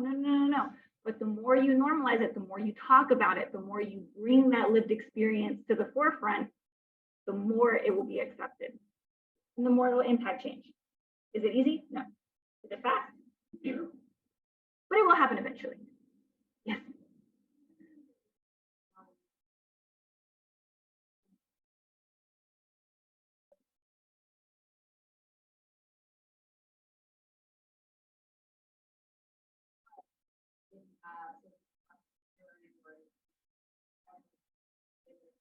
Yep. Mhm.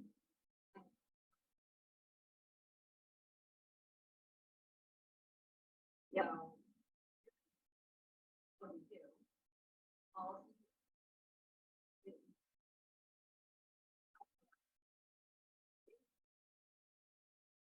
Mhm. Yeah.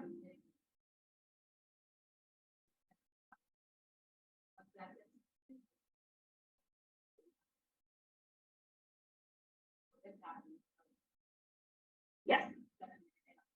Mhm. Yes. And I would say the biggest proponent, I would say, is accountability. Right? And that's going to be a lot harder to inflict on individuals on an individual basis. You know, the little madman in Twitter on, you know, that guy's going to be really hard to regulate.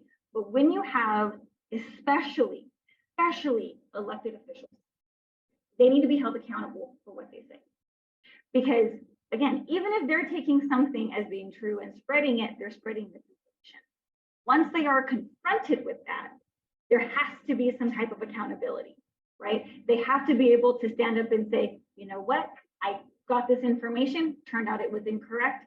This is the correct information, and that is accountability. When you're talking about on a very small scale about social media in general, companies, right? They need to have that accountability as well, because it's just insane what people say online, because they're spreading that information. And then once they're confronted with the true information, they double down, right? They're going to double down and they're going to say, that's not true, that's not true, that's not true. So we have to initiate some type of accountability.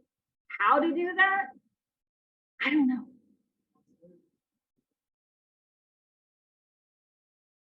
Yes. So, yes. Yes.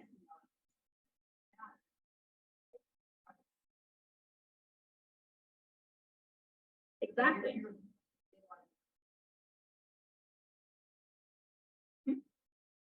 Because that's the Malign influence and they want to sow discord. We connected it all. It was so great. The whole big circle. But that's exactly the point, right? They knew that that image was fake. I'm gonna send it out anyway. Joe Schmo over here is like, I'm gonna do this, but I don't know that it's fake. So there has to be that balance, right? And that's the difference between disinformation and misinformation. They are not the same wordsmith. So, thank you.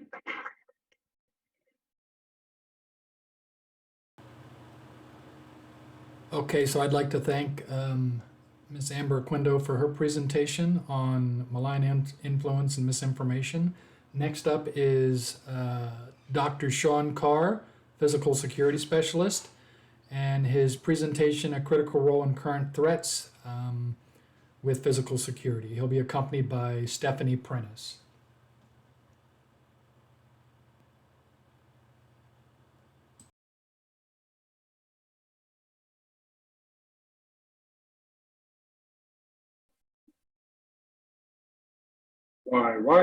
Why is physical security so important? And one of the tricky things is when we talk about physical security, depending who you ask, they're like, oh, it's IT. Correct, in a way. Physical security is within the IT world, your firewalls, your domain. But we're not talking about that today. We're talking about your actual physical security assets that you protect. Barriers, walls, fences, cameras, access control, security operations. There is a plethora of information data that you need to protect yourselves, your organization, or even your university campus. Now, why I say that is because of the threats. Our threats throughout the world, because of globalization, terrorism, criminal activity, has increased significantly. And it's very hard with that, especially coming out of a global pandemic. It was on the rise. So how do you protect your personnel? How do you protect your assets? How do you protect your company, your students, your family? And you do that with physical security. And as the threats increase, we as security professionals, practitioners, have to be smart. We have to get ahead of the threat, which is very hard. I know it's a cliche, but it's very hard. It's what we have to do because they're doing it at a rapid pace, just like us. Here's some of the threats that are out there. Internal threats. Everybody's heard about that. Industrial espionage. Spies. They're huge, and it's happened more. Social media influence. If all that internal threat category. Because you may not like your boss. I saw what you told me. It's okay. Take it down. Well, that could be an internal threat. That's stuff that we have to worry about. Cyber threats. That's huge. We know the increase with cyber threats. With that, AI. With that, quantum computing is going to change the difference and change the world for security. It's huge. Our natural threats. We've heard about that throughout so far this morning. Mr. Price is going through wildfires that affected his natural disaster. We heard about flooding, natural disaster. We heard about climate change, natural threats. How do you prepare those for your organization? Building walls, barriers. How do you do all that? What impact is climate change going to have as a threat? Oh, wow, wait a minute. Change. Now it's a threat. What is that threat going to do for your physical security? And how do you change or add? Because we have to be maintained, sustained, included on security. Assessing risk levels. What risk level are we assessing? Is it climate? Is it cyber? Is it AI? Is it industrial espionage? Is it rioting? Is it criminals? Is it terrorism? Assessing your risks or assessing your threats are going to help better prepare you on what amount of funding you're going to have to spend on it. And that's why we have that. Now, as physical security professionals, we have a plethora of ideas of what we have to do. Pending if you're academic, corporate, military, where do you fall as security professionals on what your mission is or what your vision is? And there's many, as you can see, that are out there. Do you just want to respond? Do you detect and respond? Where do you fall in the categories for where you want to go on the level of security for your assets, for your personnel, for your data? And that's a question you as security professionals have to ask yourself. Because that's now, what makes it so critical is the difference of who you're asking. Because we all have different views. Some of us have experience through education. Some of us have experience through combat, through working through the workforce, working our way up. Some of us have experience as a male, making decisions based on perspective that we know. Some of us have views and opinions as a female, which may be better. Working together and having teams to find out where you need to be for physical security. Having a different opinion, having a different view of where you're going to be for your security program has to be articulated not only to your leadership, but amongst your other fellow or your other security professionals that are out there. Right? With these methodologies, I want to bring this up. If there's anybody here in the room virtually, how many HR individuals are there?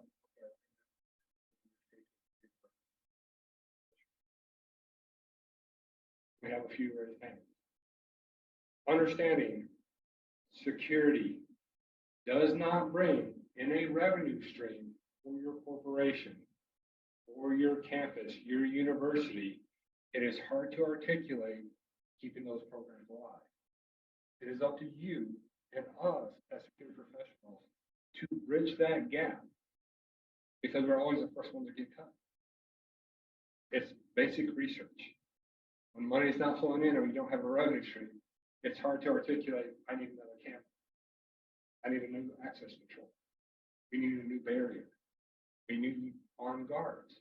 As we know, some of our retail corporations out there are feeling that pain right now with some of the new legislative laws in place. So we have to be worried about this methodology. We have to be worried about who creates this methodology. Not saying anything's wrong. But as we talked about earlier, find the professionals, find the experts, do the research, find out what's going to work best for you.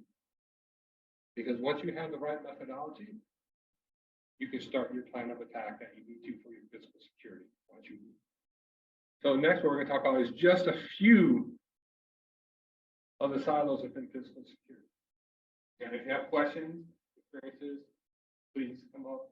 Amber has a computer, let us know. First one, access control. I love this one. Love this one. There's many companies I talk to, it's like, I want to do biometrics, eye scan, handprint, front door, nobody can get in, stuff on phone. Fantastic. $1.5 million to get you all set up. With a $500,000 maintenance fee for the server and everything. And it's kind of like, what? Oh, also you have to build a compartment because you're in Oregon and it rains all the time, that can't get wet. Or no, we're in Arizona, it's always hot, 110 degrees, that's not work, it has to be an air-conditioned place. It is quite comical to start defining technology that access control can be a basic person checking IDs. It could be a key fob. It can be a key. It could be anything you decide to be depending where you're at. Everywhere in the world does not have advanced technology. Biometrics not have advanced technology of retinal. So you have to find what best access control you need and what level for your asset. Schools are learning about this. They're learning about it the hard way because of active threats. Some corporations are learning about it because of the mass firing from the employees. What access control is going to benefit you and be smart with where you can maintain it. Turnstiles. Access control is just not about your front of the building. Access control starts out in a concentric circle at the farthest of your asset, at the farthest of your perimeter. It can be that unarmed or that armed guard checking ID, people coming in their vehicle. It could be a vehicle badge system. But it starts to the farthest away because as security professionals, we love that defense depth. We love that security depth. We love those concentric layers of security as we protect our assets, as we protect our system. Understanding access control, what you need, is key. Now here's the issue.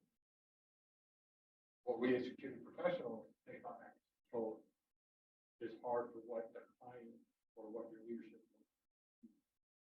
Do we want fences and walls around our schools and campuses? We want to look like we want to look like castles. What does that do to the mental ability, as we talked about earlier, of those students? Well, an example of that, maybe we don't want that. Before we put bushes, rocks, trees, using set beds, crime prevention through environmental design, that can help with the access. We call it corporate beautification. Security in plain sight. That can help with the dynamic of bringing in that feeling that I want to work with. So I ask right now, how many people want to work with this? Messes with fences, razor tape, security cameras, keys, access control. After a while, it starts to mess. Now, think of you being a corporate, what that's going to do from your clients that you're trying to bring in. That funding stream you're trying to bring in. Those students you're trying to bring in. It's quite large what you do when it comes to the access. A great segue is drones, which is the kind of perimeter security. Advanced technology is awesome, right? Drones are becoming the future. Hear about them in Ukraine, hear about them in war, hear about them in real estate all the time. Because they're taking the real estate. We hear about them in emergency management, FEMA, floodplain map, disaster recovery. Drones are becoming a very popular technology across the spectrum, good and bad. How does that affect your perimeter security? What do you do for a drone? Do you have anti-drone? What type of perimeter security are you going to have? Are we going to build green nets 100 feet high? Are you going to build a fence? Are you going to use cameras? What can you do? And as security professionals, we have to think about it. We have to think in the gray area. I like calling it purple, but we have to think of the purple area of what's coming. Because the threats are doing that already. Now, perimeter security. We talked a little bit about sex head. What do you use as perimeter security? How many here love seeing giant walls or the chain link fence? Chain link fence with razor tape on. How do you feel if you see that around a corporation? How do you feel if you see that around a school?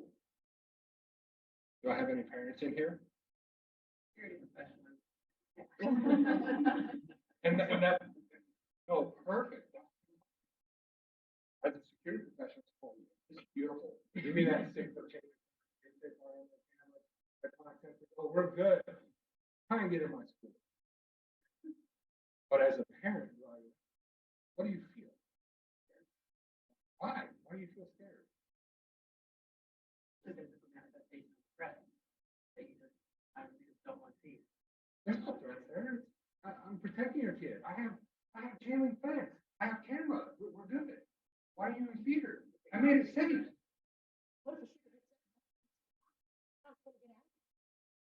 There's many differences out there.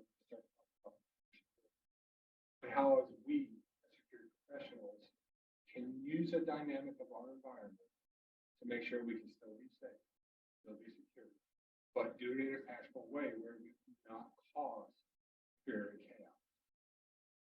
Our foundational approach, many of you in here are security practitioners. Our foundation has been laid throughout years of best practices. The problem with that is barriers, walls, fences. We need to change our mindset. How do we do not making our world to a system of walls, of fences, of cameras? Your perimeter security is key on that. But you have to think of what your threats are. And with that, you have to do your to understand what truly you need. That's hard. Talked about money earlier, didn't we? You need money for physical security resources.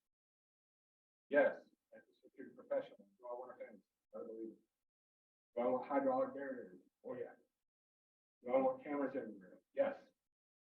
Do I want biometrics, retina scans? Oh yeah. Tell them what is coming in and out every day. This is great. You got this. Metal detector. Yes. Outstanding. Let's see what that bill is. Ooh. I want to see it. How do you explain to your leadership? This is what makes you safe. Well, not even that, but even like the normal citizen who's not in security, they're going to look at that completely different than we will.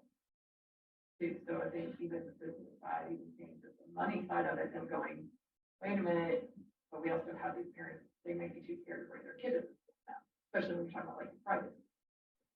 I don't think there anymore because it looks like they failed them. Colleges or universities. Let's combine these.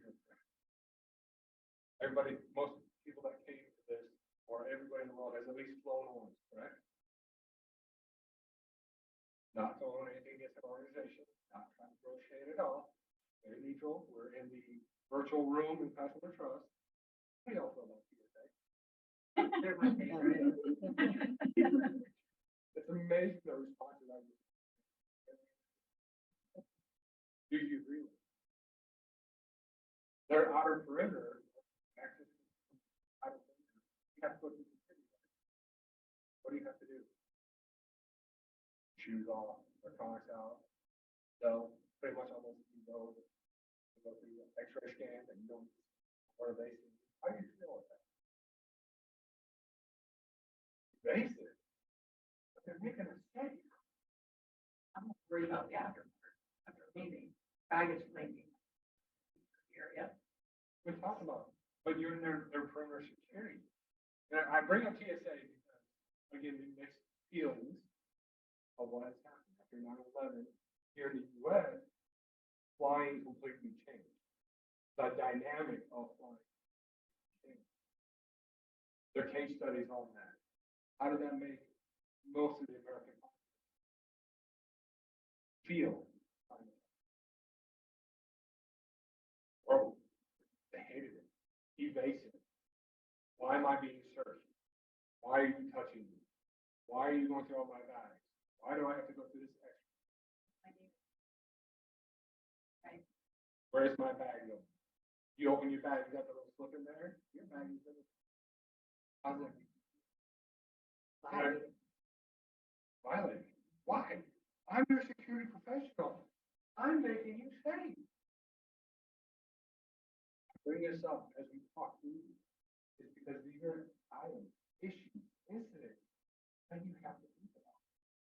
If you are representing a campus, corporate, military, these are things you have to think about on your process. Which goes into our next one, security operations. Do you want those armed guards? I hear some stickers out there. It's pretty good. Feeling it.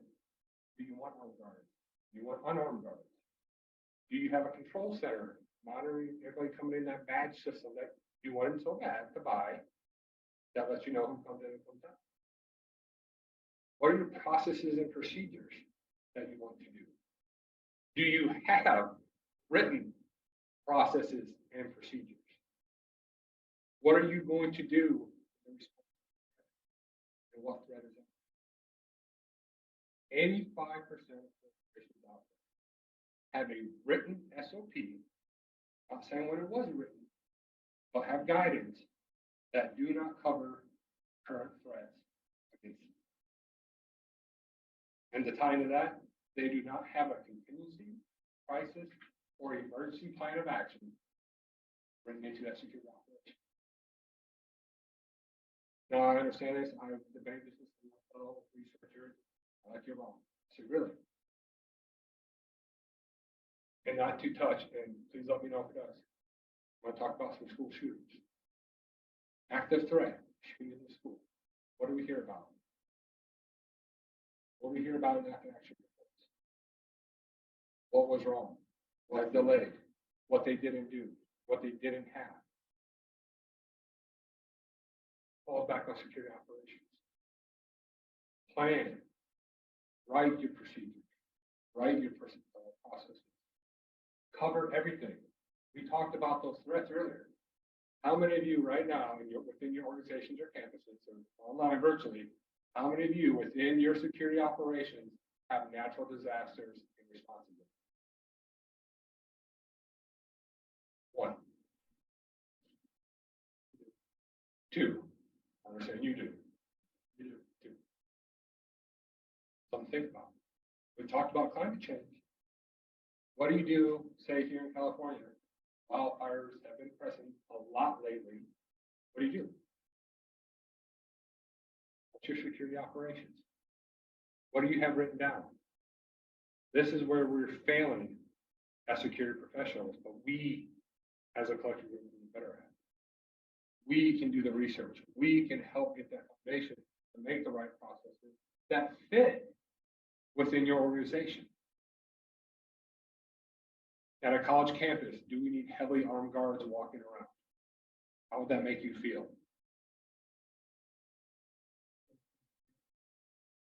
Probably good.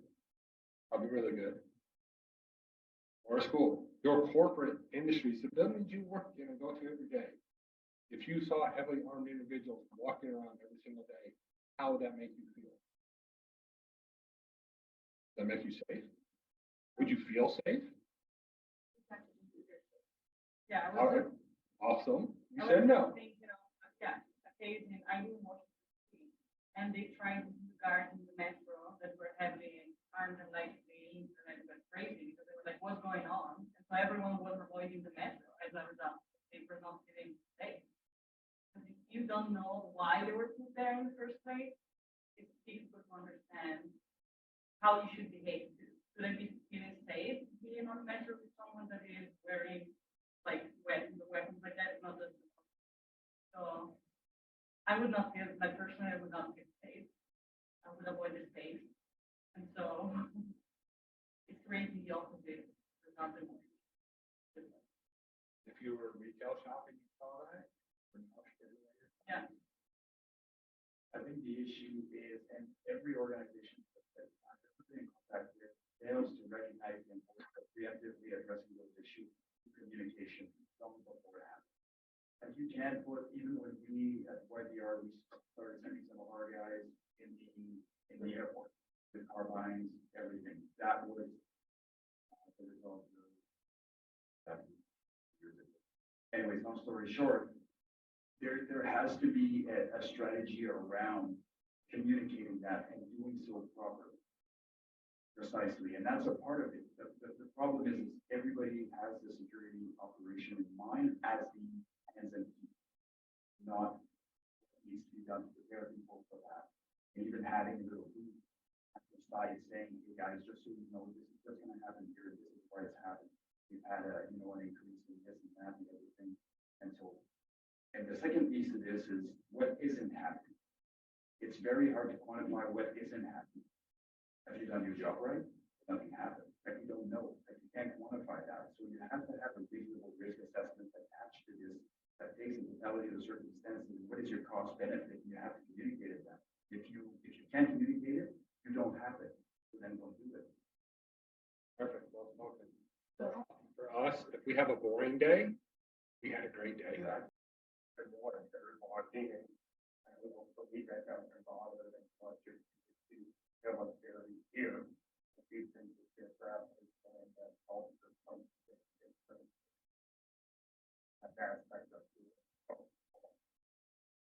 No, that's perfect. The geographical location where you're at, what resources you have, just with physical security, this is just a small portion. When we start talking about human security, the 7 silos within that, the geographical location is very key and dynamic of what is accepted. We're going to talk about culture, society tomorrow.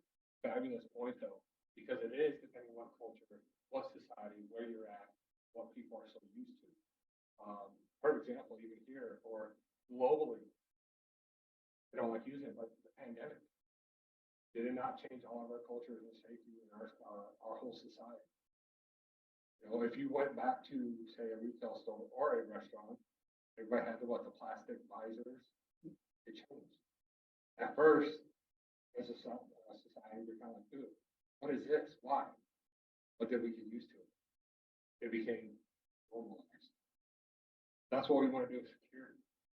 That's how we make it safe. How we keep our boring days, keep it safe by making it. And it does depend on where you're at, what resources you have.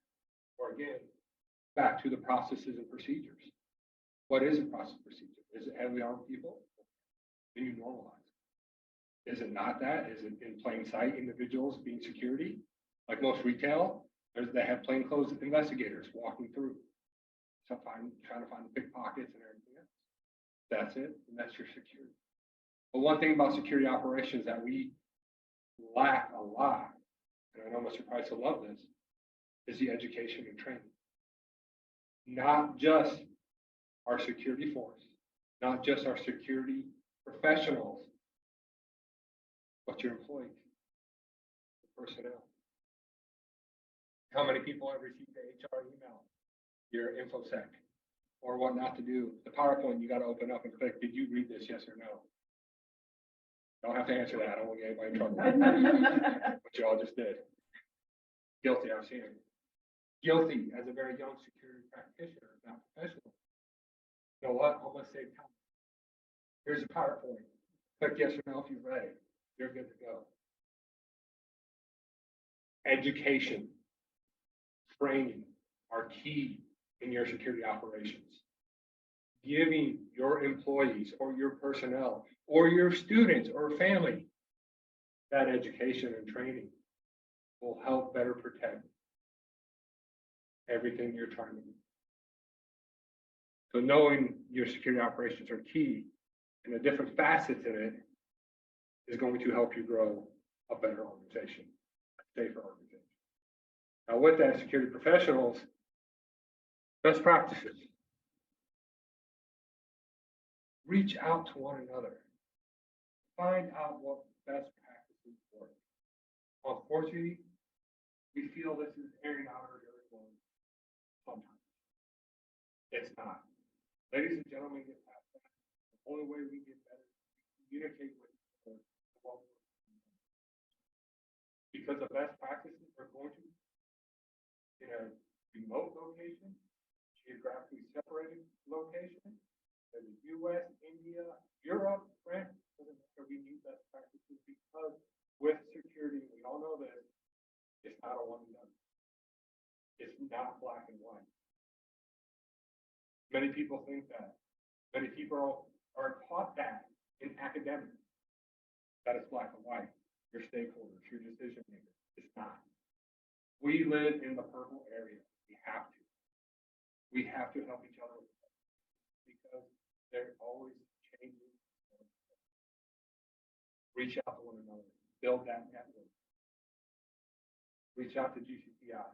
They'll help you. That's what they're there for. That's what we have to do. Best practices are going to get us where we need to be.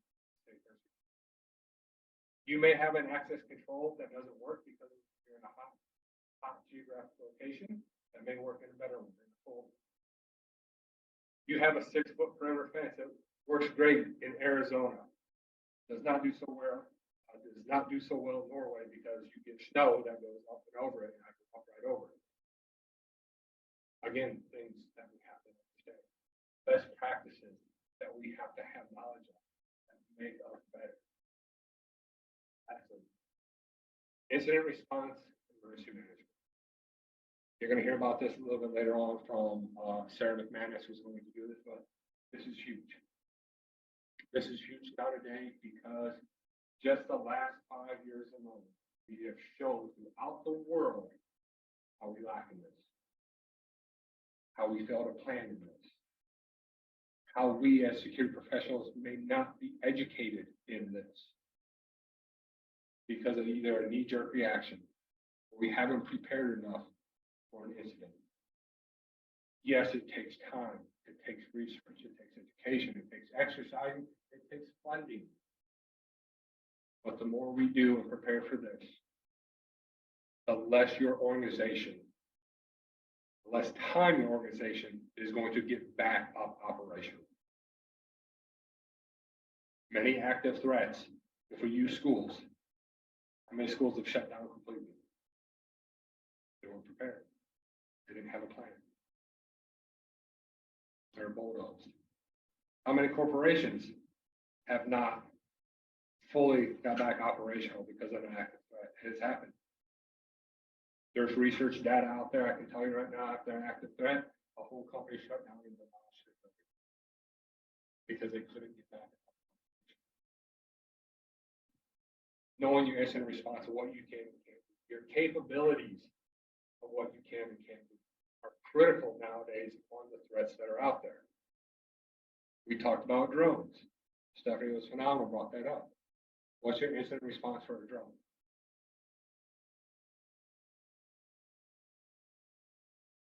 What can be it?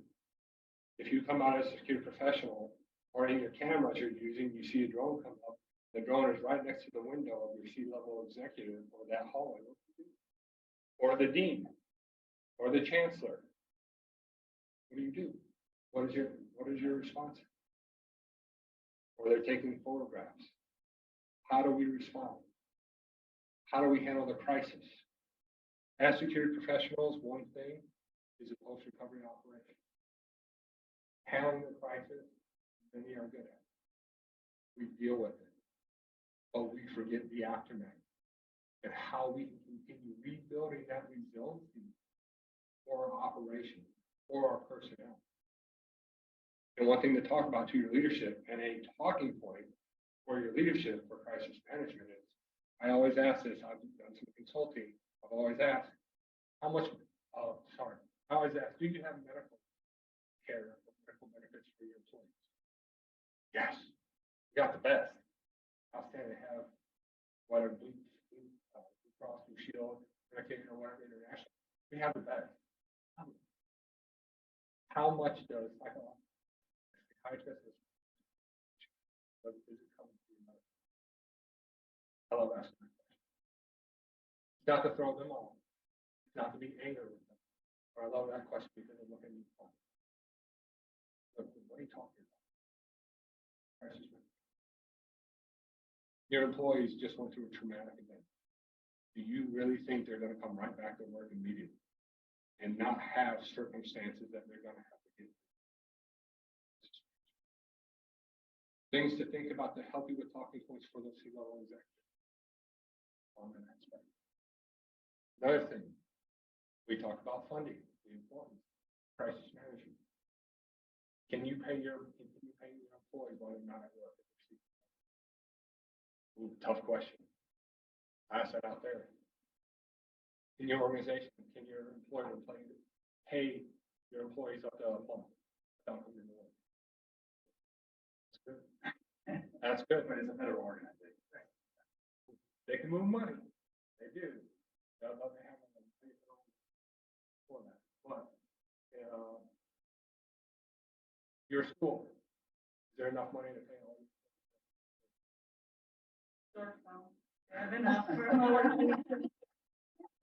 Y'all are making this too easy on me. Very true. Some do. Some do. But do you have the staff? So first we'll talk about money. For that.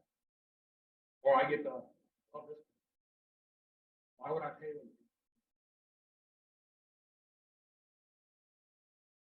Management.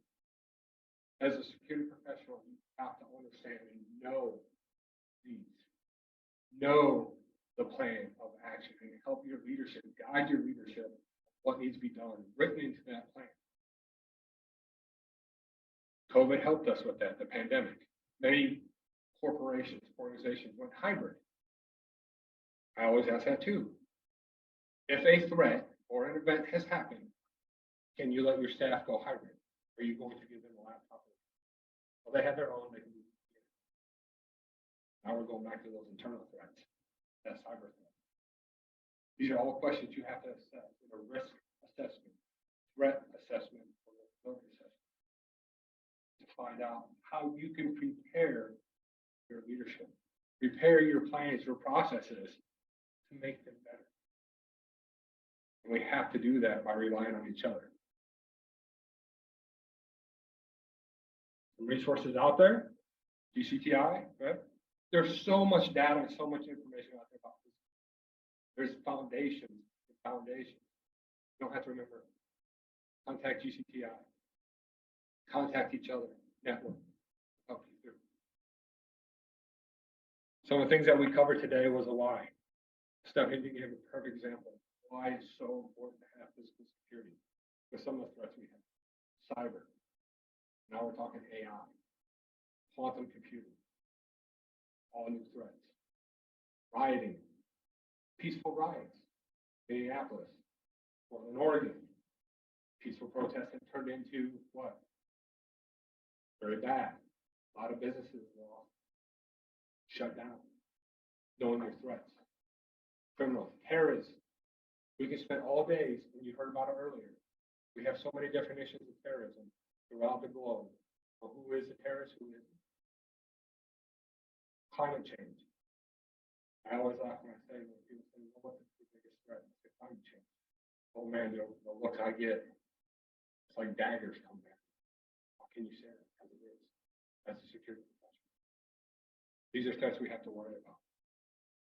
We talk about some of the physical security attributes that are out there. Access control. What are the differences of access control? What do you have to choose? How do you choose? What do you do for that environment to make it better for what access control in the organization? Perimeter security.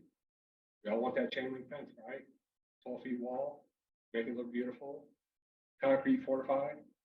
We have to make the right decisions using the processes that are out there. Which talks about our security operations. What security operations work best for your organization? And how can you do it? And it's not just the operational piece, but the education and training piece of your employees as well. Best practices, network, talk to each other, find out what works best for you, may work best for somebody else, or it may not. But the only way we're going to get better is by communicating. Incident and crisis management, something we lack. Research, reach out, become smart, being able to articulate to your leadership what happens and get your operation back up and running, be it school, campus, corporate, to get it back up and going. Those are key items. Lastly, resources. There's a ton of them. That's why I say that. Rely on each other. Rely on GCTI. Reach out to us. We'll give you a plethora of resources nonstop. Help each other out. So I'd like to thank Sean Carr and Stephanie Prentice for their presentation on physical security, a critical role in current trends. Next up is a presentation on the Women for Ukraine by Ms. Tataiana Overina, the founder and CEO of Blue at One Consulting, and Dennis Kutsin, the founder for Firefighters for Peace. This movie is set with Tala, who is one of the producers of the video of Mariupol. All of these videos that this one you'll see, and there's another coming up, are stories collected by the Women for Ukraine initiative set to be incorporated into a documentary that will be produced and directed by Den Tolmer, Oscar and Emmy-nominated movie producer, famous for producing Winter on Fire, Ukraine's Fight for Freedom. The Women in Security program initiative is also now in Ukraine, which is very good and needed. So with that, we'll start the show.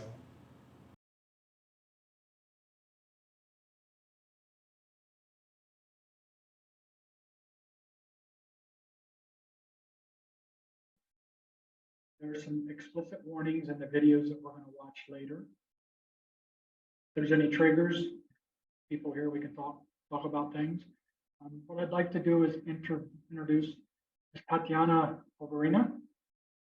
She is from Ukraine, Russia, Kazakhstan. She's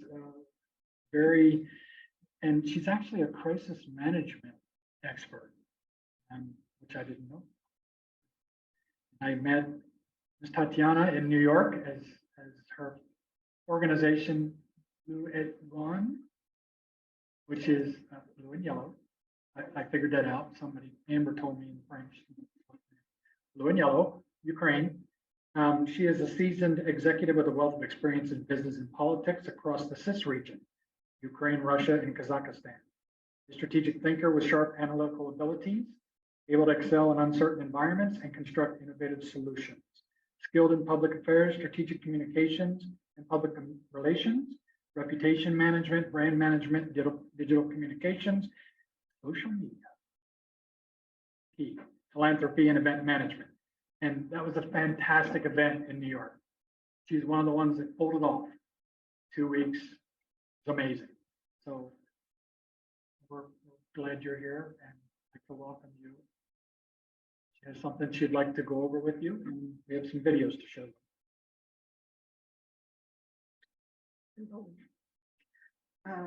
As we said before, I came from Ukraine and came in the very beginning of the war. So I know how it works and I know how it continues. And we talk about information security today. And this issue is very important for me, not only like information security, but from the point of view of informational war, because we are living in the time of informational war. And I came here with a mission to show you, present you the movie, the documentary movie about Mariupol and lost hope. This movie was created in the very beginning of the war with Ukrainian producers invested their own money for it, and they started doing several movies about war in Ukraine. And the goal was simple, just to record facts, evidence about the war during the war, not after, not with some analysis, not with some transformational ideas, but just evidence. And this is Natalia Pristayevskaya. She's the author of the idea of this movie, and she is one of the producers. And you can see some stories, some people who were involved in this very situation, who survived. It's very important. And the main idea of this movie, just to show you facts. And you can judge, you can create your own opinion when you watch it. I have to say, concerning to informational law, that a lot of people, especially in Russia, don't understand it, don't believe it. They have the opposite picture of these events. They think that this city was saved and rebuilt another time. So again, we are living in the epoch of informational war, and just check the fact and make your own opinion. This year, I think it's most.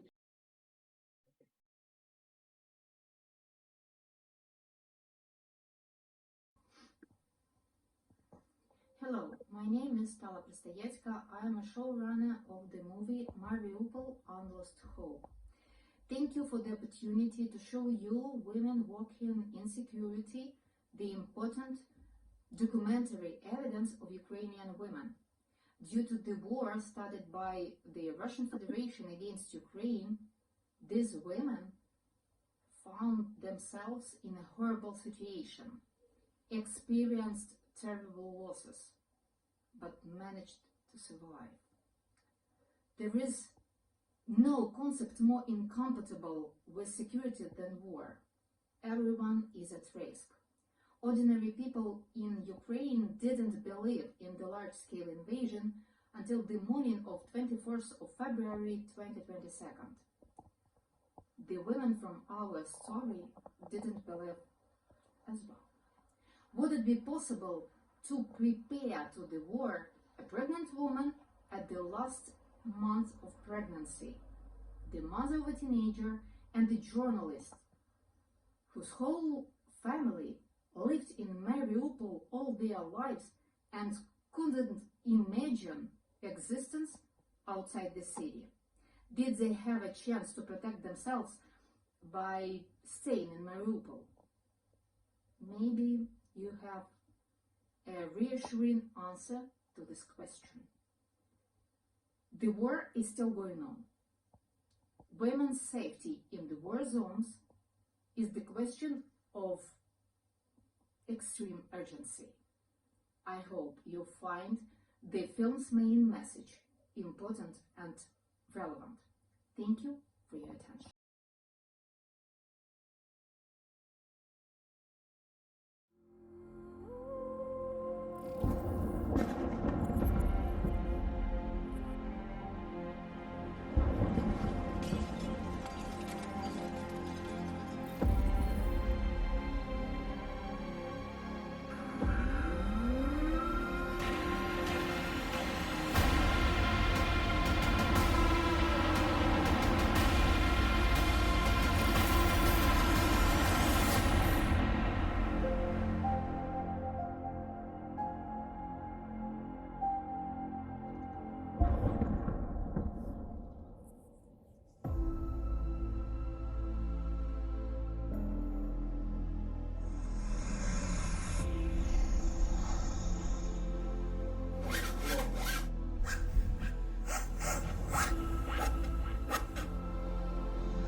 Мариуполе люди говорили на разных языках.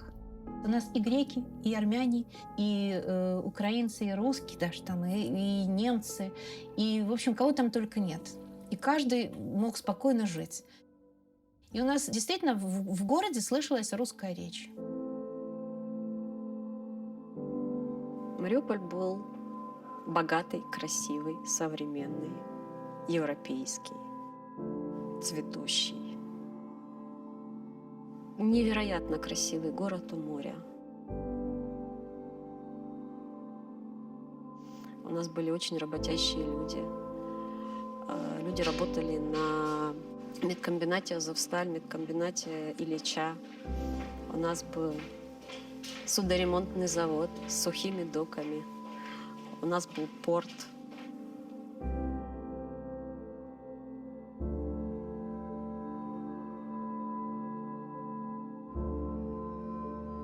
Восемь лет. В Мариуполе был Азов. И почему-то Азов, которые нацики, да, жили рядом с нами, с русскоговорящими, дружили, ходили в одни парки, и почему-то они нас не убивали, пока не пришел русский мир. Потому что русский мир — это фашисты. February 24th, 9:40 p.m., first day of war. It was a turbulent but relatively peaceful world when we went to bed. We awoke to find ourselves in a war. Doesn't matter what we dreamed about or what was going on beforehand. What was most jarring during that still dark dawn was the abrupt transformation that happened in an instant from a future plans and hopes into an abyss of fear and despair, as if a warm summer turned to severe cold. Война застала, как и всех, наверное, дома в постели. Вернее, я была у мамы в это время. Я приехала маму навестить и уехала от мужа. Мама в центральном районе, а муж на левобережье. В 4 утра я проснулась от выстрелов. Я спала, меня разбудил сын, сказал, началось. Когда началась война, когда начались обстрелы, мы поехали искать подвалы, в которых можно на городе спрятаться. Я была уже на 9-м месяце беременности. Первые дня 3 мы просто слышали взрывы, выстрелы, но мы чувствовали себя достаточно спокойно, потому что, в принципе, Мариуполь — это был форпост Украины, прифронтовой город. В 2014 году у нас была угроза захвата Мариуполя. Мариуполь отстояли, и Мариуполь не стал оккупированным городом на тот момент. И мы думали, что точно так же будет и сейчас. Когда стало известно, что уничтожена Волноваха, это небольшой город рядом с Мариуполем, что полностью уничтожена Сартана и город в осаде.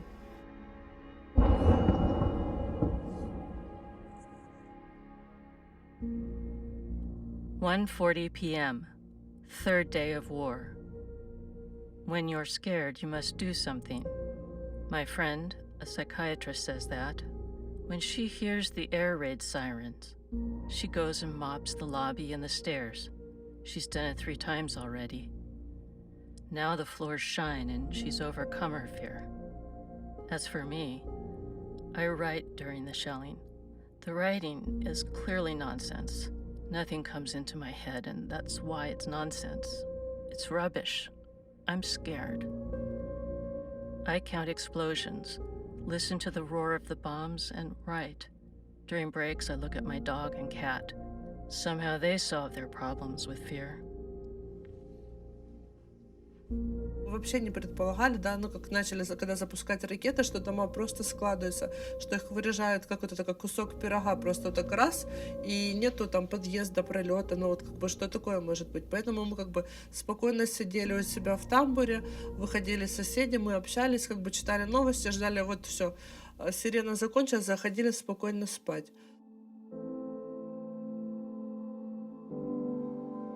Все эти дни Мой сын Богдан укреплял дом, он набирал мешки с землей, укреплял окна. Он бегал, грел соседям еду у нас в камине. Он бегал под обстрелом заряжать телефоны от генератора соседа. Вечерами мы собирались у камина, пели песни под гитару, он играл нам. Он металлику очень часто играл, но металлику мы не пели, конечно. Цоя пели, да, кукушку. Звезда по имени Солнце. Надо было очень громко петь, чтобы перепеть взрывы.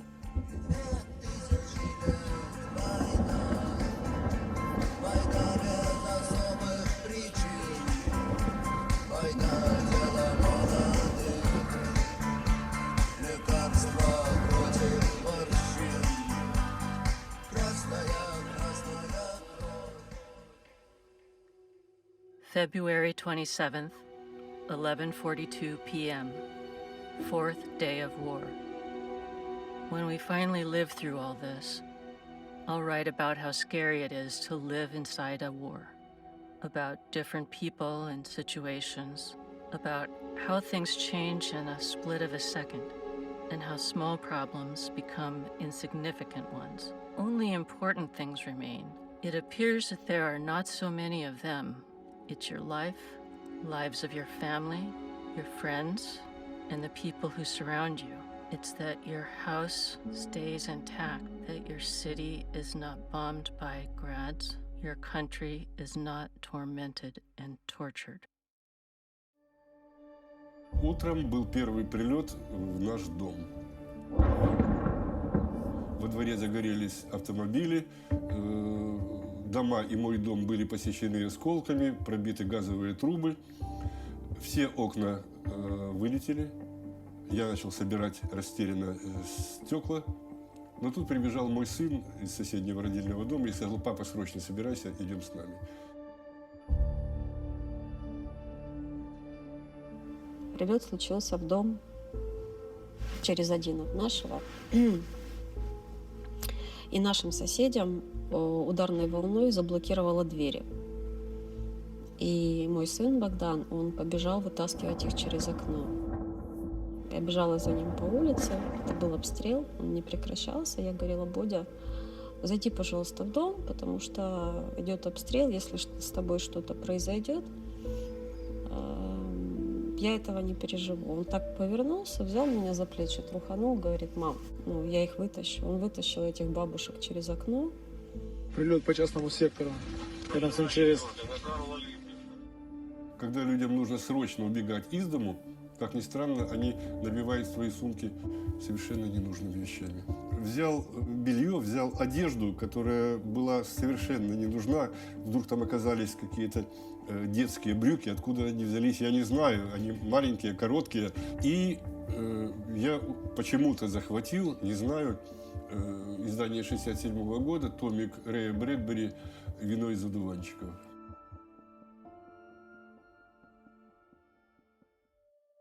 March 1st, 4:42 p.m. On the seventh day of the war, we still pretended it wasn't here, as if it's sort of a misunderstanding and that it will all end soon. We were bombed and shot at, and still we were trying to smile at each other. Everyone had the same look in their eyes, confused and frightened. We didn't understand why these dreadful things were happening around us. What have we done wrong? Когда начались первые обстрелы, главной темой разговора в Мариуполе были выбитые окна, стекла. Вы представляете, у нас выбили все стекла. Это ужас, это кошмар, это невозможно пережить. Все стекла выбиты. Прошло 3-4-5 дней, начали говорить: вы знаете, про стекла забыли. В наш дом было попадание снаряда. К счастью, не в нашу квартиру, но это же ужас, вы представляете? Дом посечен осколками, разворочен соседний подъезд. Это же ужас. Проходит еще неделя. Все забыли о попадании в дом. Все начали говорить о погибших людях.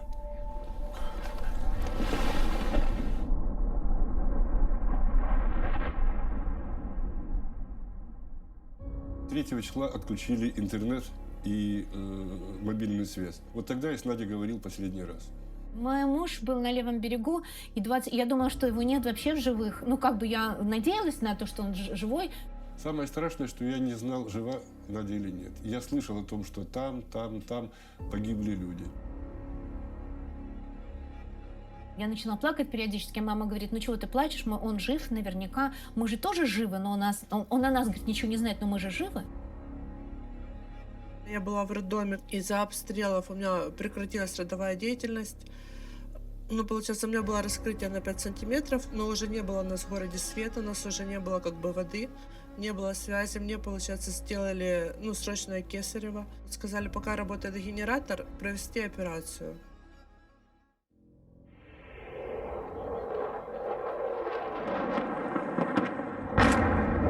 Обстрел уже не прекращался. Инфраструктура города была полностью разрушена. Авиационные налеты усилились.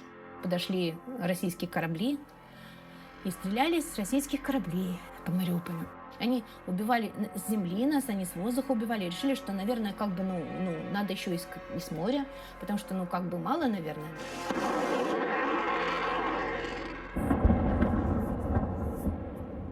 Казалось, что не могут они брать, стрелять, по роддомам, по жилым домам. А оказалось, что могут. Когда были взрывы, от этой взрывной волны стекла вот так ходили ходуном, как бы лежат тут в манежиках наши дети. Было страшно, потому что, чтобы их не убило просто осколками. Температура упала до 7 градусов мороза. И здание родильного дома вымерзло мгновенно. Получается, я родила 2 марта, 3-го я полежала еще там, 4-го обстреляли больницу на 17-м, погибли врачи во время операции. И начался вот этот кипиш, вот эта паника, и было просто страшно оставаться. Я приняла решение, что я уйду лучше с роддома, я буду со своей семьей. Я буду понимать хотя бы, вместе с ней, потому что связи нет, и когда обстрел, я выхожу, дом мой был напротив, роддома, я просто вообще не понимала, что в тот момент вообще с моей семьей, где-то стреляют. Пока звучали сирены, мы спускались в погреб всей семьей, пережидали там обстрелы, а потом мы просто не понимали, когда нас начнут бомбить, потому что не было сирен. Мы пошли в соседние подвалы, которые были рядом с нашим домом, потому что, у нас панельные дома, и в панельных домах, лучше не находиться в подвале, потому что там один выход, там нету вентиляции, если его в итоге засыпят, шансов выжить там очень мало. Мы жили в подвале. Полные сутки, кромешная темнота, кроме случаев, когда начинает работать генератор. Каждый раз, когда включался генератор, народ бросался подзаряжать свои телефоны. Поскольку розеток было немного, из каждой розетки выходил удлинитель с несколькими розетками. Телефоны не включались в эти розетки. В эти розетки включались новые удлинители. И как осьминог это все распространялось по всем коридорам. Казалось, зачем человеку в подвале телефон, потому что связи нет неделю, 2, 3 недели. Я думаю, что это был какой-то инстинкт, ощущение того, что если телефон заряжен, то рано или поздно он заговорит, и можно услышать голоса родных. А разряженный телефон был для человека не просто обузой, а напоминанием о том, что он никогда со своим близким поговорить не сможет. March 5th, 12 p.m. 10th day of war. One woman has lost her hand, her leg, and her head. I hope the parts of my body will remain where they should be, even after an air bomb explosion. I don't know why, but it seems important to me. Although, on the other hand, they won't bury people during active combat. That was the answer the cops gave us when we asked them what we were to do with the dead grandmother of one of our friends. They told us to put her on a balcony. I wonder, how many balconies have dead bodies there? Эти люди и не только на балконах, и вот так, которых мы никогда не узнаем, там дома разрушились, дома сгорели, а еще есть люди, которые закапывали просто во дворе. Вот мой двоюродный брат погиб, его закопали во дворе. Подхожу, а лежат 4 трупа около входа в подъезд моих соседей, и на лавочке девушка, женщина лежит. А в 1,5 метрах воронка. Я перескочил через эти трупы, поднялся быстро на 5-й этаж, где я живу. Тут грохот, влетают стекла. Я шаг назад в коридор, вырвало даже дверь. Слышу так тух-тух, тух-тух. А у меня на журнальном столике стояла клетка с попугаем. Я его назвал Баламут. Думаю, наверное, Баламута зацепило, и, наверное, он погиб. Выглядываю, а он сидит в клетке, живой. Я схватил его и быстренько в коридор. А стучали так часы, они упали, разбились, и стрелка запала. Очень запомнила девочку одну. Ей было 4. Ее принес на руках ее отец. Ее положили на такую кушетку в коридоре. И она хрипела. И где-то минут через 20 она у меня на глазах умерла. Все время рядом с ней сидел отец. И он стоял на коленях перед своей дочкой. И он выл, как раненое животное. Он все время повторял, почему она, а не я. И я понимала его вопрос. Я до сих пор мучаюсь вопросом тем же.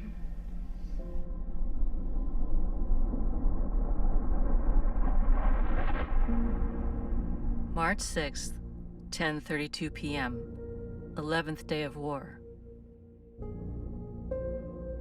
I go outside in breaks between bombings. I need to take my dog for a walk. She whines constantly, shakes and hides behind my legs. My yard, surrounded by high residential buildings, is quiet and dead. I'm no longer afraid to look around. Across the yard, the entrance to the building number 105 is burning. The flames have devoured 5 floors and are slowly chewing on the 6th. Through the windows of one apartment, the fire burns almost cozily, like it's in a fireplace. The glassless windows are black as charcoal. On each side hang curtains half burned by the fire. I look at all this calmly, feeling doomed.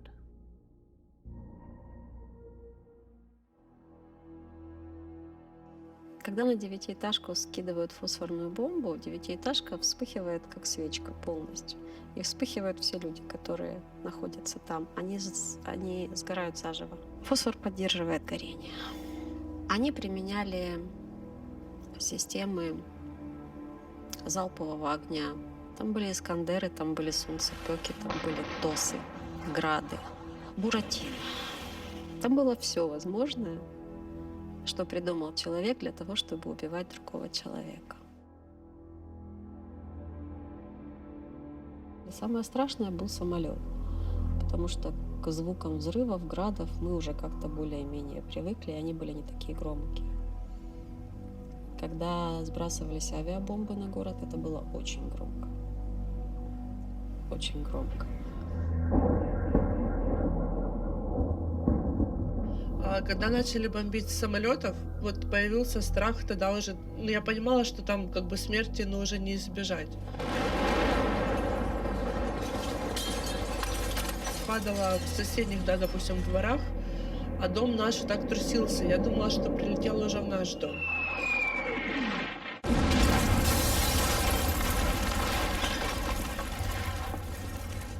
В бассейне тут прилетела авиабомба. Сильных 2 взрыва. Я вышел на улицу, с соседями разговариваю, что бы это могло быть. Они говорят, это, наверное, в центре города. Схватил камеру, побежал, а это... Скинули 2 авиабомбы на нашу горбольницу номер 3. 3-я больница, Мариуполь, роддом.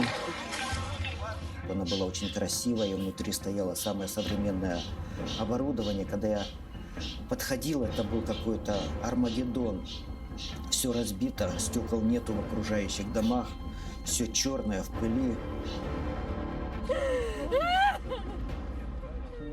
Я знаю, что рядом в больнице были раненые. Может быть, россияне решили попасть по раненым, ну, а промазали, я не знаю. Потому что в роддоме были женщины и были дети новорожденные. Под ноги, пацаны, смотрите под ноги, куда наступаете. У нас там во дворе роженица, она лежала в том самом роддоме, вот, родила девочку, назвали Милана или Милена, вот, и она говорит, да, попала эта бомба в отделение, где груднички, вот, где вот в этих камерах кислородных, и они все сгорели.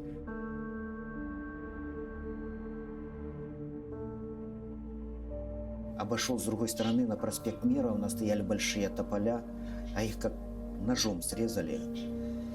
И навстречу женщина идет. А я спрашиваю, а что там? Она говорит, вы туда не ходите, там одни трупы.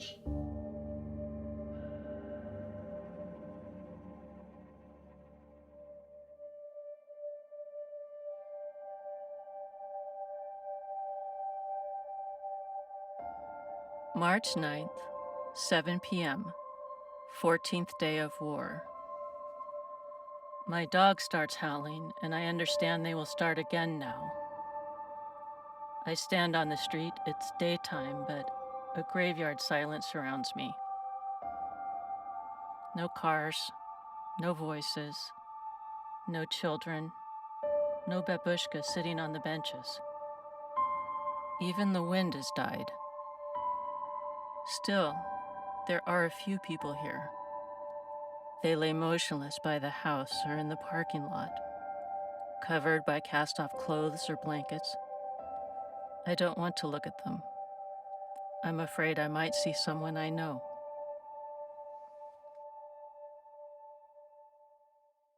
Марта, знаете, когда летит снаряд, слышно, как он шуршит. Когда летит мина, слышно, как она свистит. А когда летит в тебя, ты не слышишь ничего. Мы не услышали ничего. Я только услышала взрыв, дым. Я успела сделать вот так, сделать 2 шага вглубь дома. Тут же развернулась и побежала в коридор и на кухню. Ну, потому что все мои были там. А сын лежал на боку, на правом боку. Я сразу поняла, что, вероятнее всего, это ранение смертельное, потому что у него глаза были полуприкрыты. И я видела, как его правая щека, которая была ниже, наполняется кровью. А еще было очень много пуха, потому что он был в классном пуховике таком, the nose face, и пух полетел, у него на губе так пушинка лежала, я все время пыталась ее убрать как-то так инстинктивно.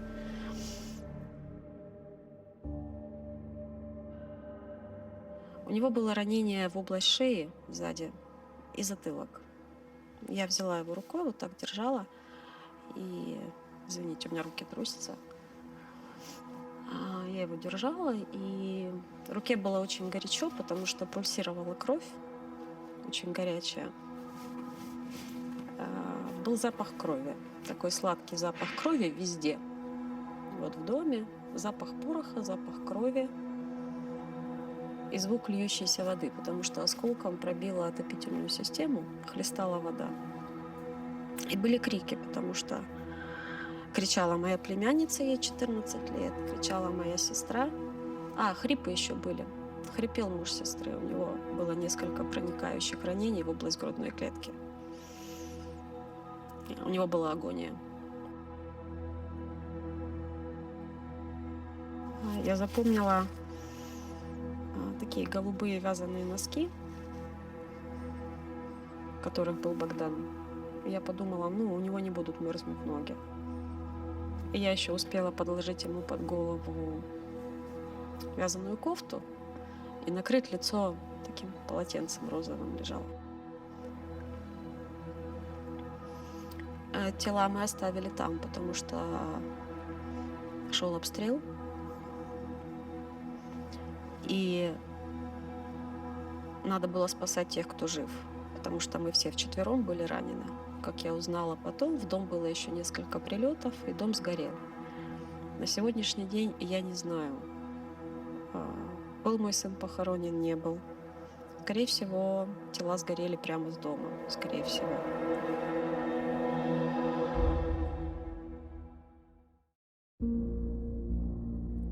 March 11th, 11 p.m., 16th day of war.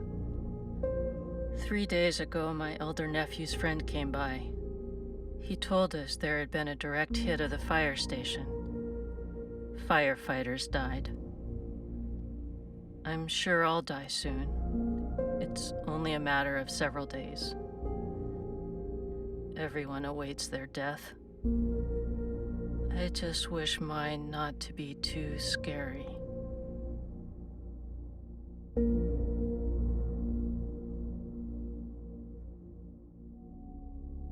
Тетя Надя, это моя крестная, у них там есть подвал, у них как бы дом, они оборудовали мешками, ну, чтобы окна как бы не вылетели. Я пошла туда сама с малым, получается. И они остались, там Никиту все начали нянчить, там, обрабатывать ему пупок, да, я поняла. У Юльки был этот кесарево, ей обрабатывали шрам тоже. Никита, скажем так, был, ну, несмотря на то, что его не выносили практически гулять, 1 раз или 2 раза его вынесли, он такой желтенький был, желтенький, он не видел, ну, практически не было света. Но когда с ним разговаривали, у нас даже видео сохранилось его, он так смотрел, всегда слушал.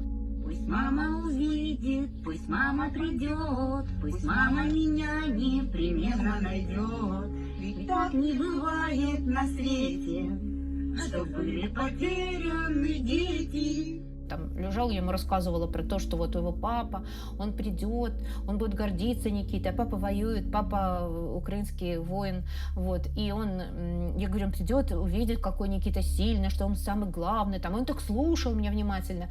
Так вот, мы заметили, что Никита в подвале внизу, он начинал плакать перед самыми обстрелами.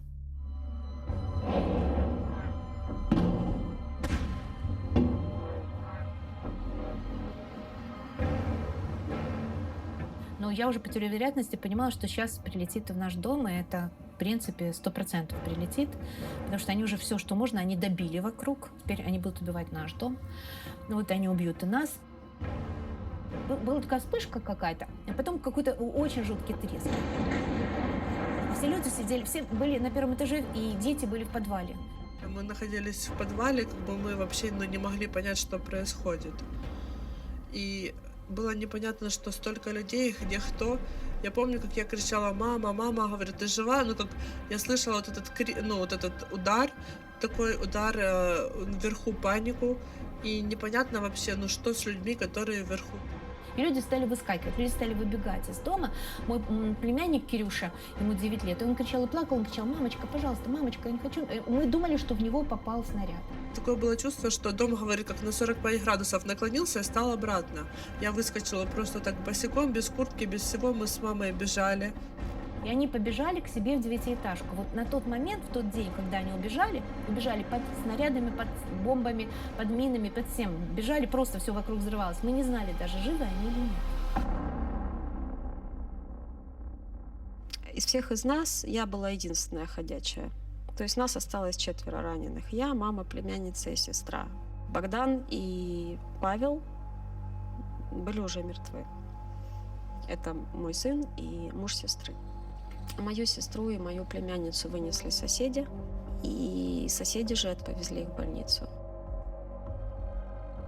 Когда в больнице врачи снимали верхнюю одежду, и санитары выносили эту окровавленную одежду в коридор возле эвакуационного выхода, и там лежала просто вот так гора до потолка окровавленных вещей. Не будет от стенки работать. И сюда к стене. Да, выскальзывай. Все, дальше Маму шили без наркоза. Она кричит, ей больно. А врач смеется, говорит: да ладно, не кричи, это прививка. Ну, они пытались шутить, да. А раненые лежали в коридорах под стенками, просто на полу. Там лежали отдельно руки, отдельно ноги.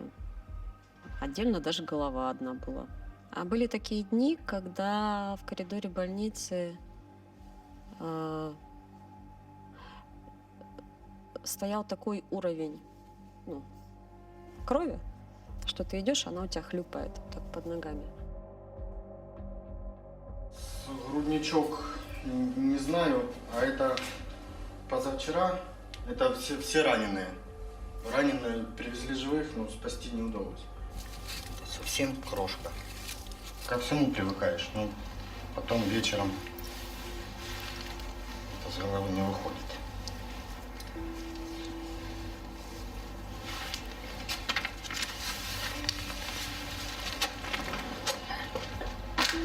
Все, идемте, пока не стреляют.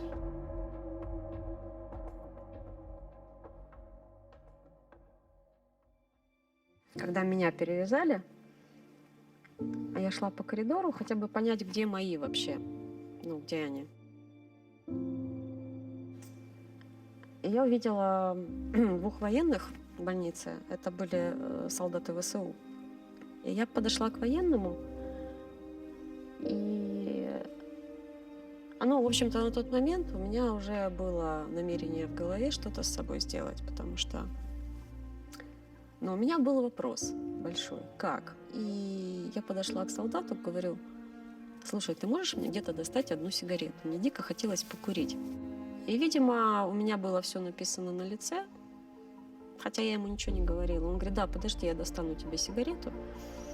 Он мне достал сигарету и говорит: а ну-ка пойдем со мной покурим. Мы вышли, черный дым вокруг, летят снаряды, летят мины.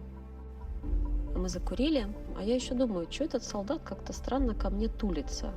Я только потом поняла, он меня собой прикрывал. Он-то в броне, он меня закрывал от осколка. А я стою вся в крови, у меня вот светлая была кофта. Вот так у меня кровь. Руки в крови, вот так. Кровь сына, кровь мамы, кровь родных. А я даже руки помыть не могу, потому что воды нет. Я ему сказала, что случилось.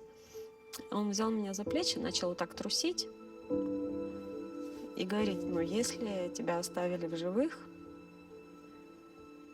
ты сейчас идешь к врачам и говоришь: чем я могу вам помочь? И ты помогаешь всем, чем можешь.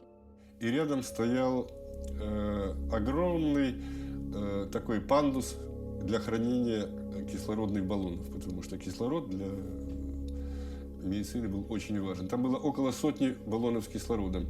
Кто-то из мужиков сообразил, и они побежали выпускать из этих баллонов кислород. Через 3 дня в этот пандус с этими пустыми баллонами было прямое попадание. Машины, которые стояли рядом, сгорели совершенно. И я так понимаю, что мы чудом избежали смерти, потому что если бы баллоны были полными, то и от подвала ничего не осталось бы. На 4-й день в больнице врачи сказали нам, что поскольку у меня и у мамы есть ноги, нам нужно уходить в подвал, чтобы не занимать место, куда могут положить еще раненых. Когда мы ехали, волонтер спросил у меня: мы едем вас отвезти в драмтеатр или в филармонию? Я сказала: в филармонию. Драмтеатр разбомбили через 2 дня после того, как мы оказались в филармонии. Хорошо. Вот смотрите. Вот здесь у нас собираются люди для выдачи питания. В первую очередь мы детям, женщинам, старикам, а потом уже мужики. Кто поест, кому достанется, останется. Здесь люди организовались. Да, мы попросили заколачивать окна, как-то организовывать. Тут тоже живут люди, видишь, дети, люди. Здрасте.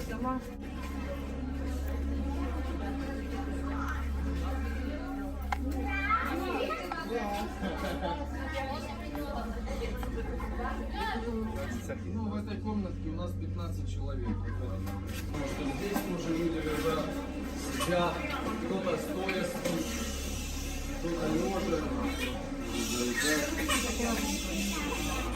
Вот здесь, в полуподвальном помещении, у нас находятся люди. Вот здесь люди лежат, вот здесь. Здравствуйте. Здравствуйте. Мы услышали такой странный звук, 2 таких странных звука, тяжелое какое-то, очень тяжелое, как будто все сотрясено, я не знаю, было ощущение, что Весь город сотрясся от этого.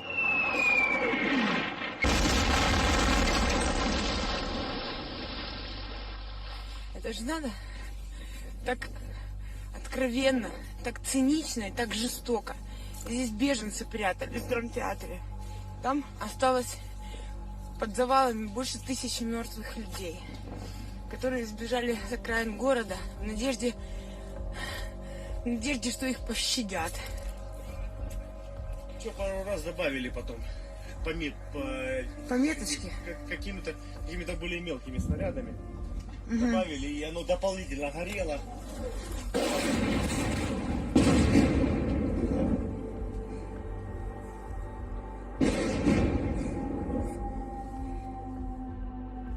Страшно.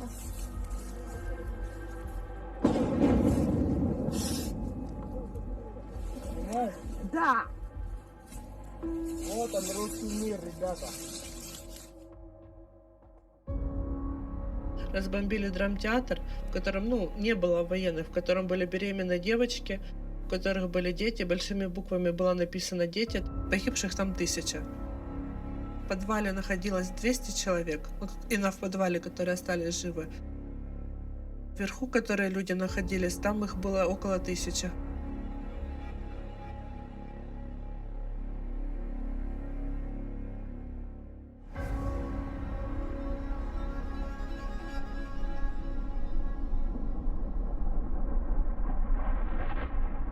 March 16th, 12 a.m., 21st day of war. Do you know what night shelling is like? It's like death sucking all the juice from you. You can't let yourself sleep at night because you'll have peaceful dreams, which you'll emerge from and plunge into a nightmare. First, the sound, like someone is using a huge compass to measure the distance to your house, to hit you more precisely.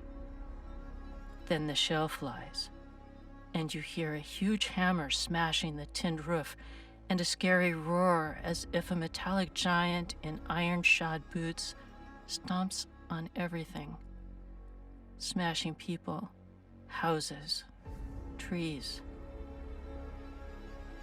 You sit and realize that you can't move. You can't run. There's no sense in screaming. Nowhere to hide. It will find you if it wants to.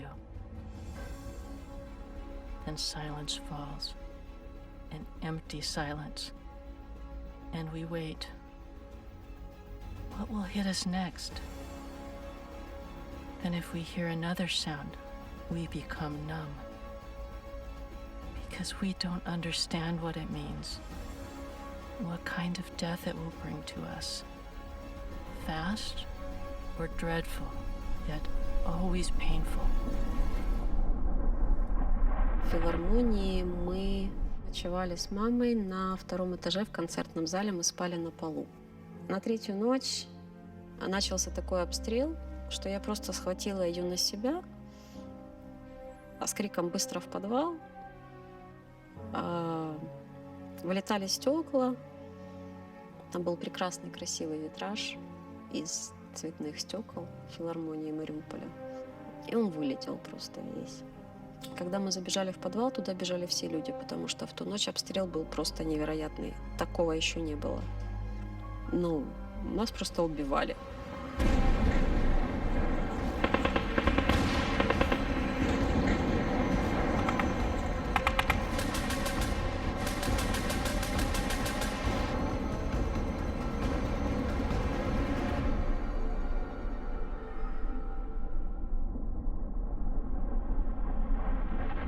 Спустились в подвал, там находилось около 300 людей, около 60 детей возрастом от 2 месяцев до 8 лет.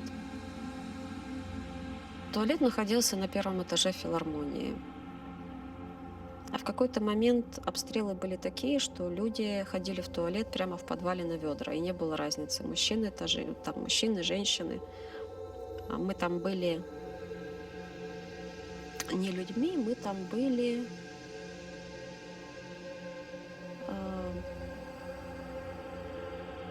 организмами.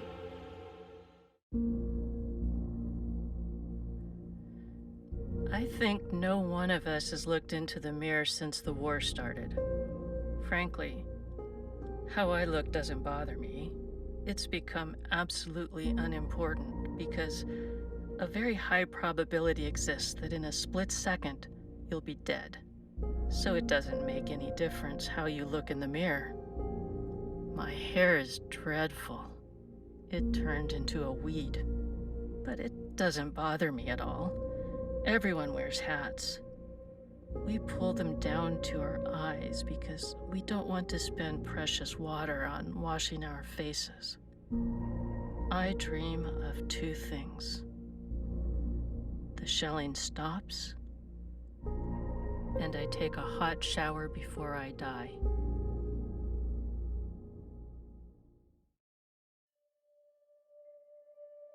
Ты уже живешь в состоянии, ну, ты как бы, тебя еще как бы не убили, ты вроде как живой, но ты не живой. Все эти дни в подвале мне больше всего хотелось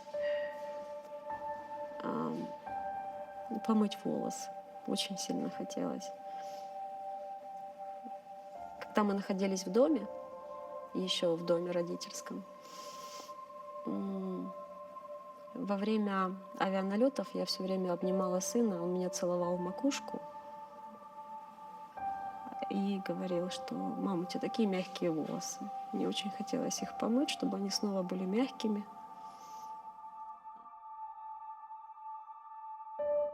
Я думал, поскорее бы это все закончилось. Поскорее бы оно просто убило меня, бабушку, дедушку, и все бы это закончилось. Вот так я и думал. Ну, потому что, ну что, там, молиться, чтобы что? Ну, Господь, Бог, там, пусть снаряды падают в соседние дома, ну, только не в этот дом. Ну, как надо было молиться, я не знаю. Вот. За день до того, как мы вышли, филармонию расстреливали из танка в упор. Я маму поставила под несущую балку, обняла ее сзади за плечи. И это был очень страшный момент, потому что мне не хотелось вот так вот умереть, не видя солнца, грязный, немытый, там, в каком-то состоянии человека, который потерял человеческое лицо, вот чисто физически. И я не говорю там про моральные какие-то ориентиры, да. И я стою, думаю, так, молюсь всем, кто-нибудь да услышит. И я стою и думаю про себя, вот только не так, я не хочу так, я не хочу в этой яме. Я выйду под грады, но я не хочу в этой яме, и никто даже ж не узнает.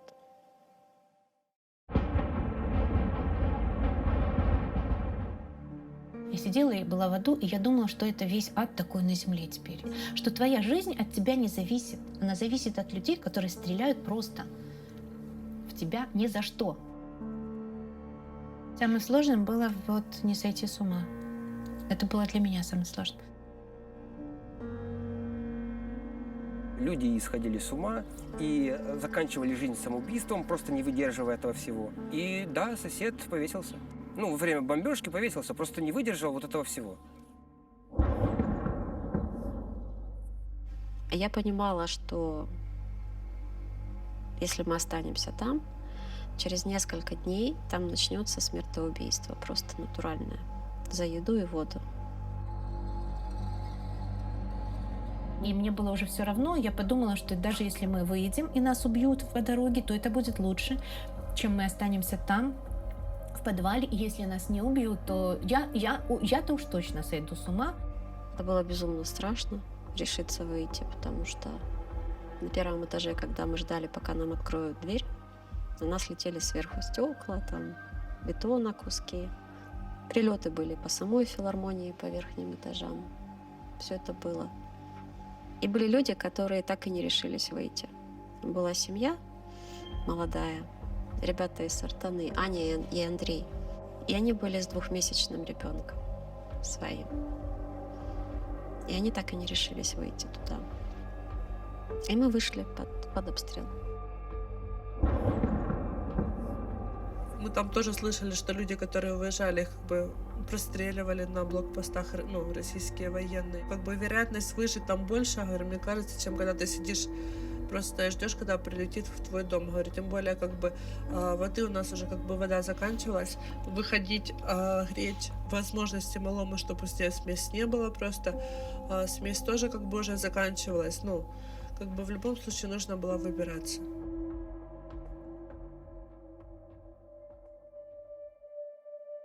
Я могла спасти кота, я не знаю, потому что я не знаю, что с ним сейчас. Мы, ну, как бы спешили, да, нас там забирали, нужно было подняться на 5-й этаж, взять Йосика, вот, и я подумала, что могут ехать без меня, ну, короче, я струсила. Просто получается, что, ну, кот у нас был такой залюбленный, домашний, он не способен на выживание сам. И мы его бросили. А он не понимает, за что мы его бросили, вот и всё. Я понимаю, он... Ну, то есть, как извиняться, я не знаю. И как и смысл. Наверное, это глупо плакать из-за кота, но мне правда очень жаль. Просто сколько я видела кошку однажды. Короче, когда стреляли в этот дом, было попадание. Ну, прямое. Я видела кошку, она шла такая, через дорогу переходила. Не знаю, чья эта кошка была чужая. Она вот так переходила, пригибалась. Потому что она понимала, что что-то происходит, и она ничего не могла сделать. И она, короче, проходила такая, и, ну, такая... Ну, мне так тоже... Я представляю, сейчас Йосик так же ходит, пригибается, или вообще, я не знаю.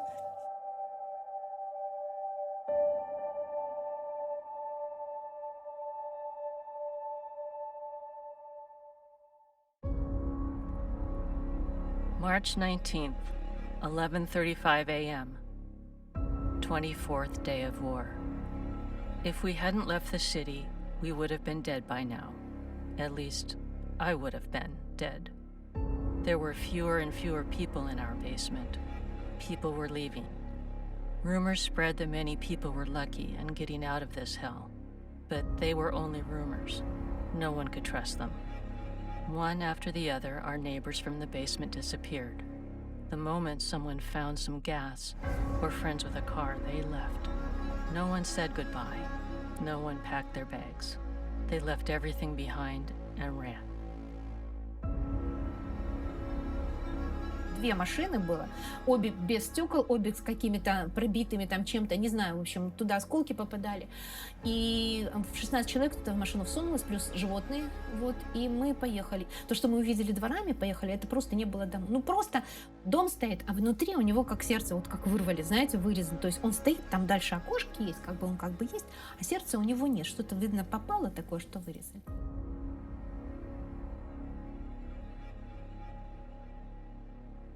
Сейчас Мариуполь — это братская могила. Это мертвый город.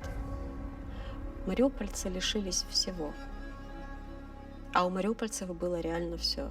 Могилы под домом, людям негде хоронить, и они хоронят прямо под домом. Они же не просто нас убили, они же наше прошлое убили. Мы даже не можем вернуться в город, забрать фотографии близких людей, забрать локоны наших детей и их детские альбомы. У меня сейчас, ну, в том месте, где душа у людей, да, где-то. Вот Мариуполь — это выжженная земля, и у меня внутри такая же.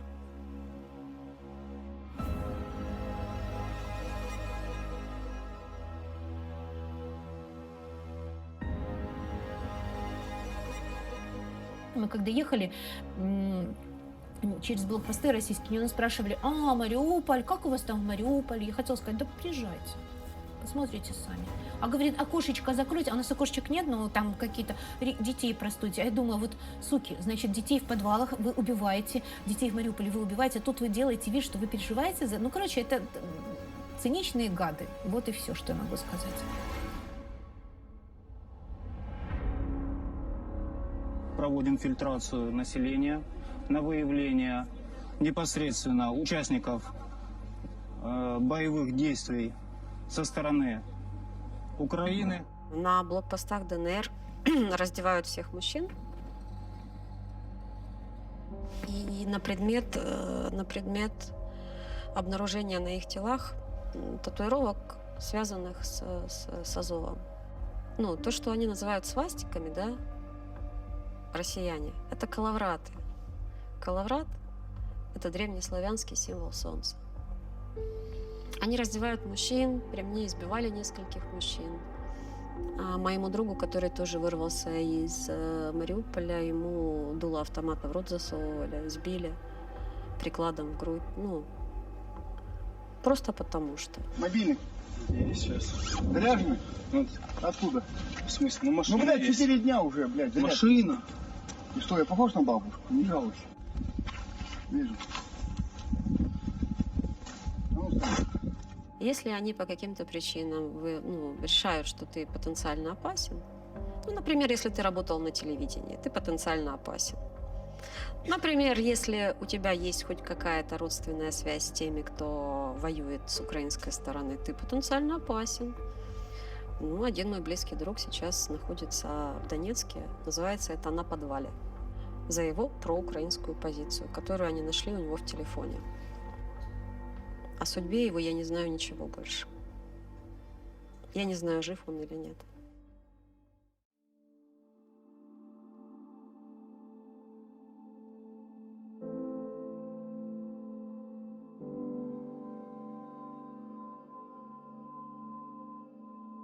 Я писала про то, что я жива.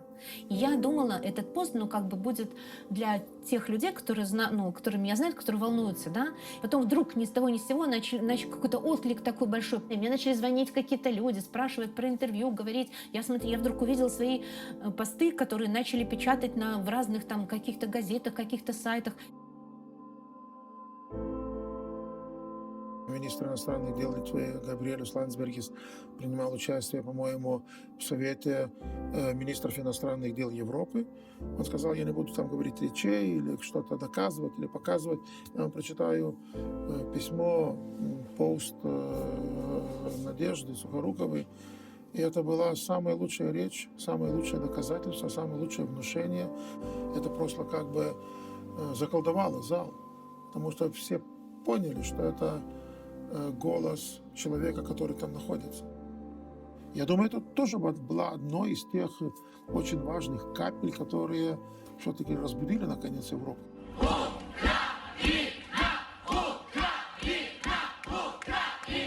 And they fight for the independence, sovereignty of the country. It's our land. We didn't do anything wrong. It's just Putin's ambitions. UK support Ukraine. UK support Ukraine. И когда она начала выходить за рамки моего Фейсбука, моих знакомых, потом мне начали говорить люди, с которыми я была, что ты нас подставляешь. Короче, мы с мамой уехали вдвоем. Блокпосты там стояли в основном ДНРовцы. И я поняла, что если они меня сидентифицируют, да, то если увидят мой паспорт, свяжут вот это все, эту всю шумиху со мной, то будет очень плохо. Телефон смотрели паспорт, но я все время каждый раз вдыхала, потом пропускали, выдыхала. Там очень было много блокпостов, пока мы ехали.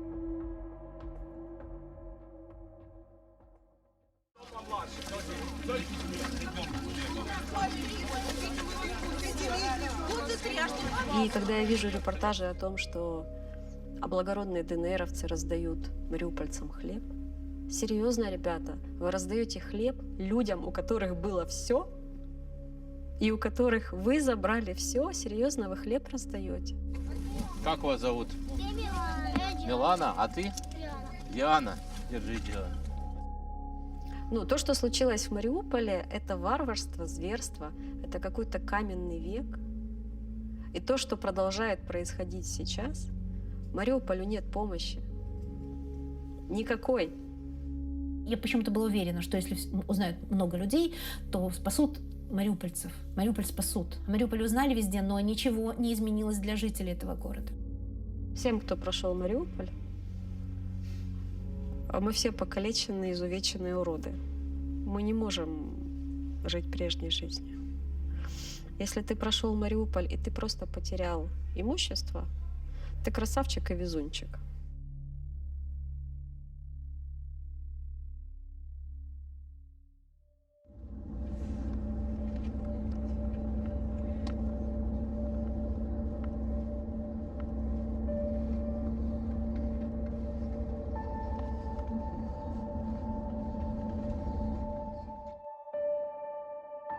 Сейчас я боюсь, что вот может быть где-то повторение того же, что мы как бы пережили.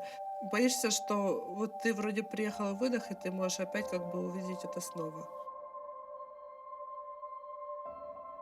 Я как бы даже не строю планов, я так надеюсь, что все просто сейчас закончится, мы просто вернемся обратно в Украину, приехать в Мариуполь, я не знаю, в каком он там состоянии у нас находится, что-то делать для того, чтобы он восстановился.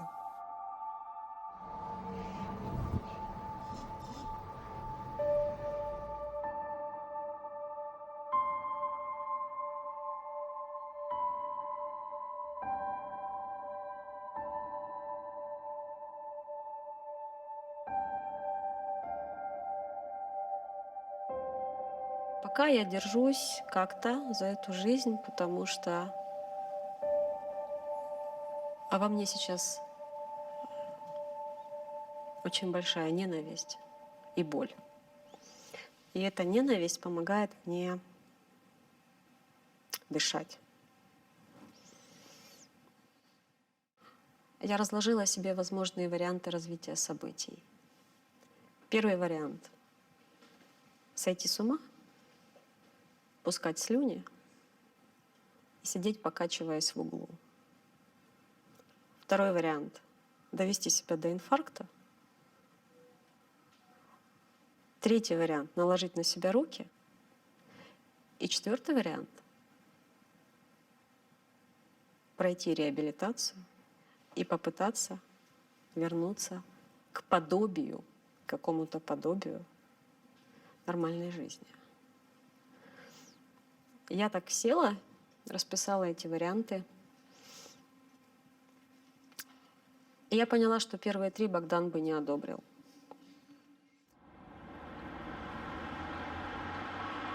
Привет, скажи, пожалуйста, как называется этот поселок, где мы будем жить? Где ты живешь сейчас? Гируляй.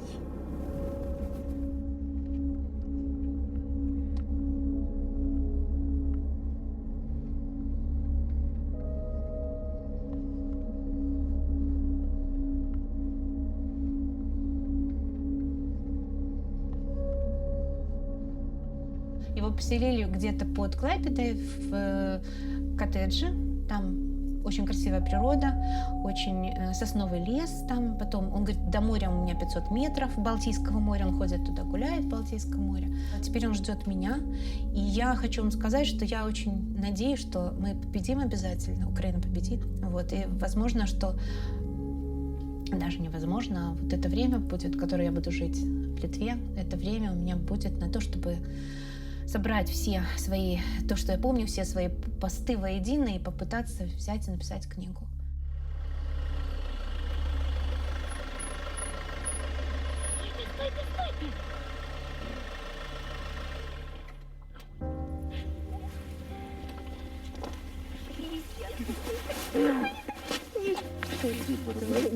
Ты живая, Ну, я всегда мечтала где-то жить вот там. Ну, мы очень много путешествовали, я мечтала, вот мне нравится Венгрия, вот мне нравится еще что-то, вот Прага, вот бы я там в Чехии где-то еще. А сейчас я не хочу нигде жить, кроме Украины. Вот сейчас, казалось бы, есть такие шансы, да, вот что можно где-то найти себя, там, в Евросоюзе или куда-то еще уехать. А я не хочу никуда. Я хочу жить в Украине.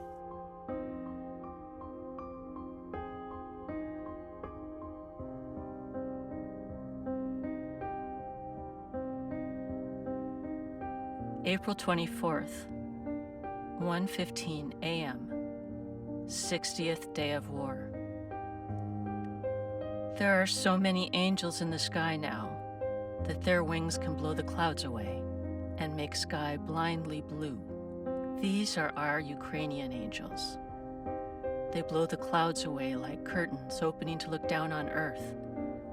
Down there, not everything is good. Something explodes, falls apart, burns. But our angels know no fear.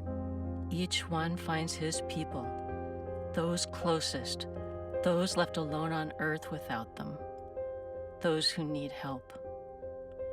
They cry with us and then feel better. They have the eyes of the members of our families, our friends, our warriors. They don't know how to comfort. So how can one comfort those who are unable to be comforted? Today it's become known that during the blockade, 40,000 people left the city. Hundreds of thousands of others are still inside that hell.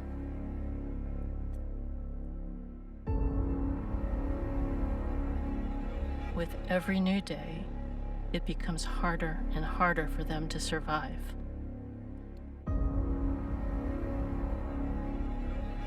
Please help them. Tell the truth about my city.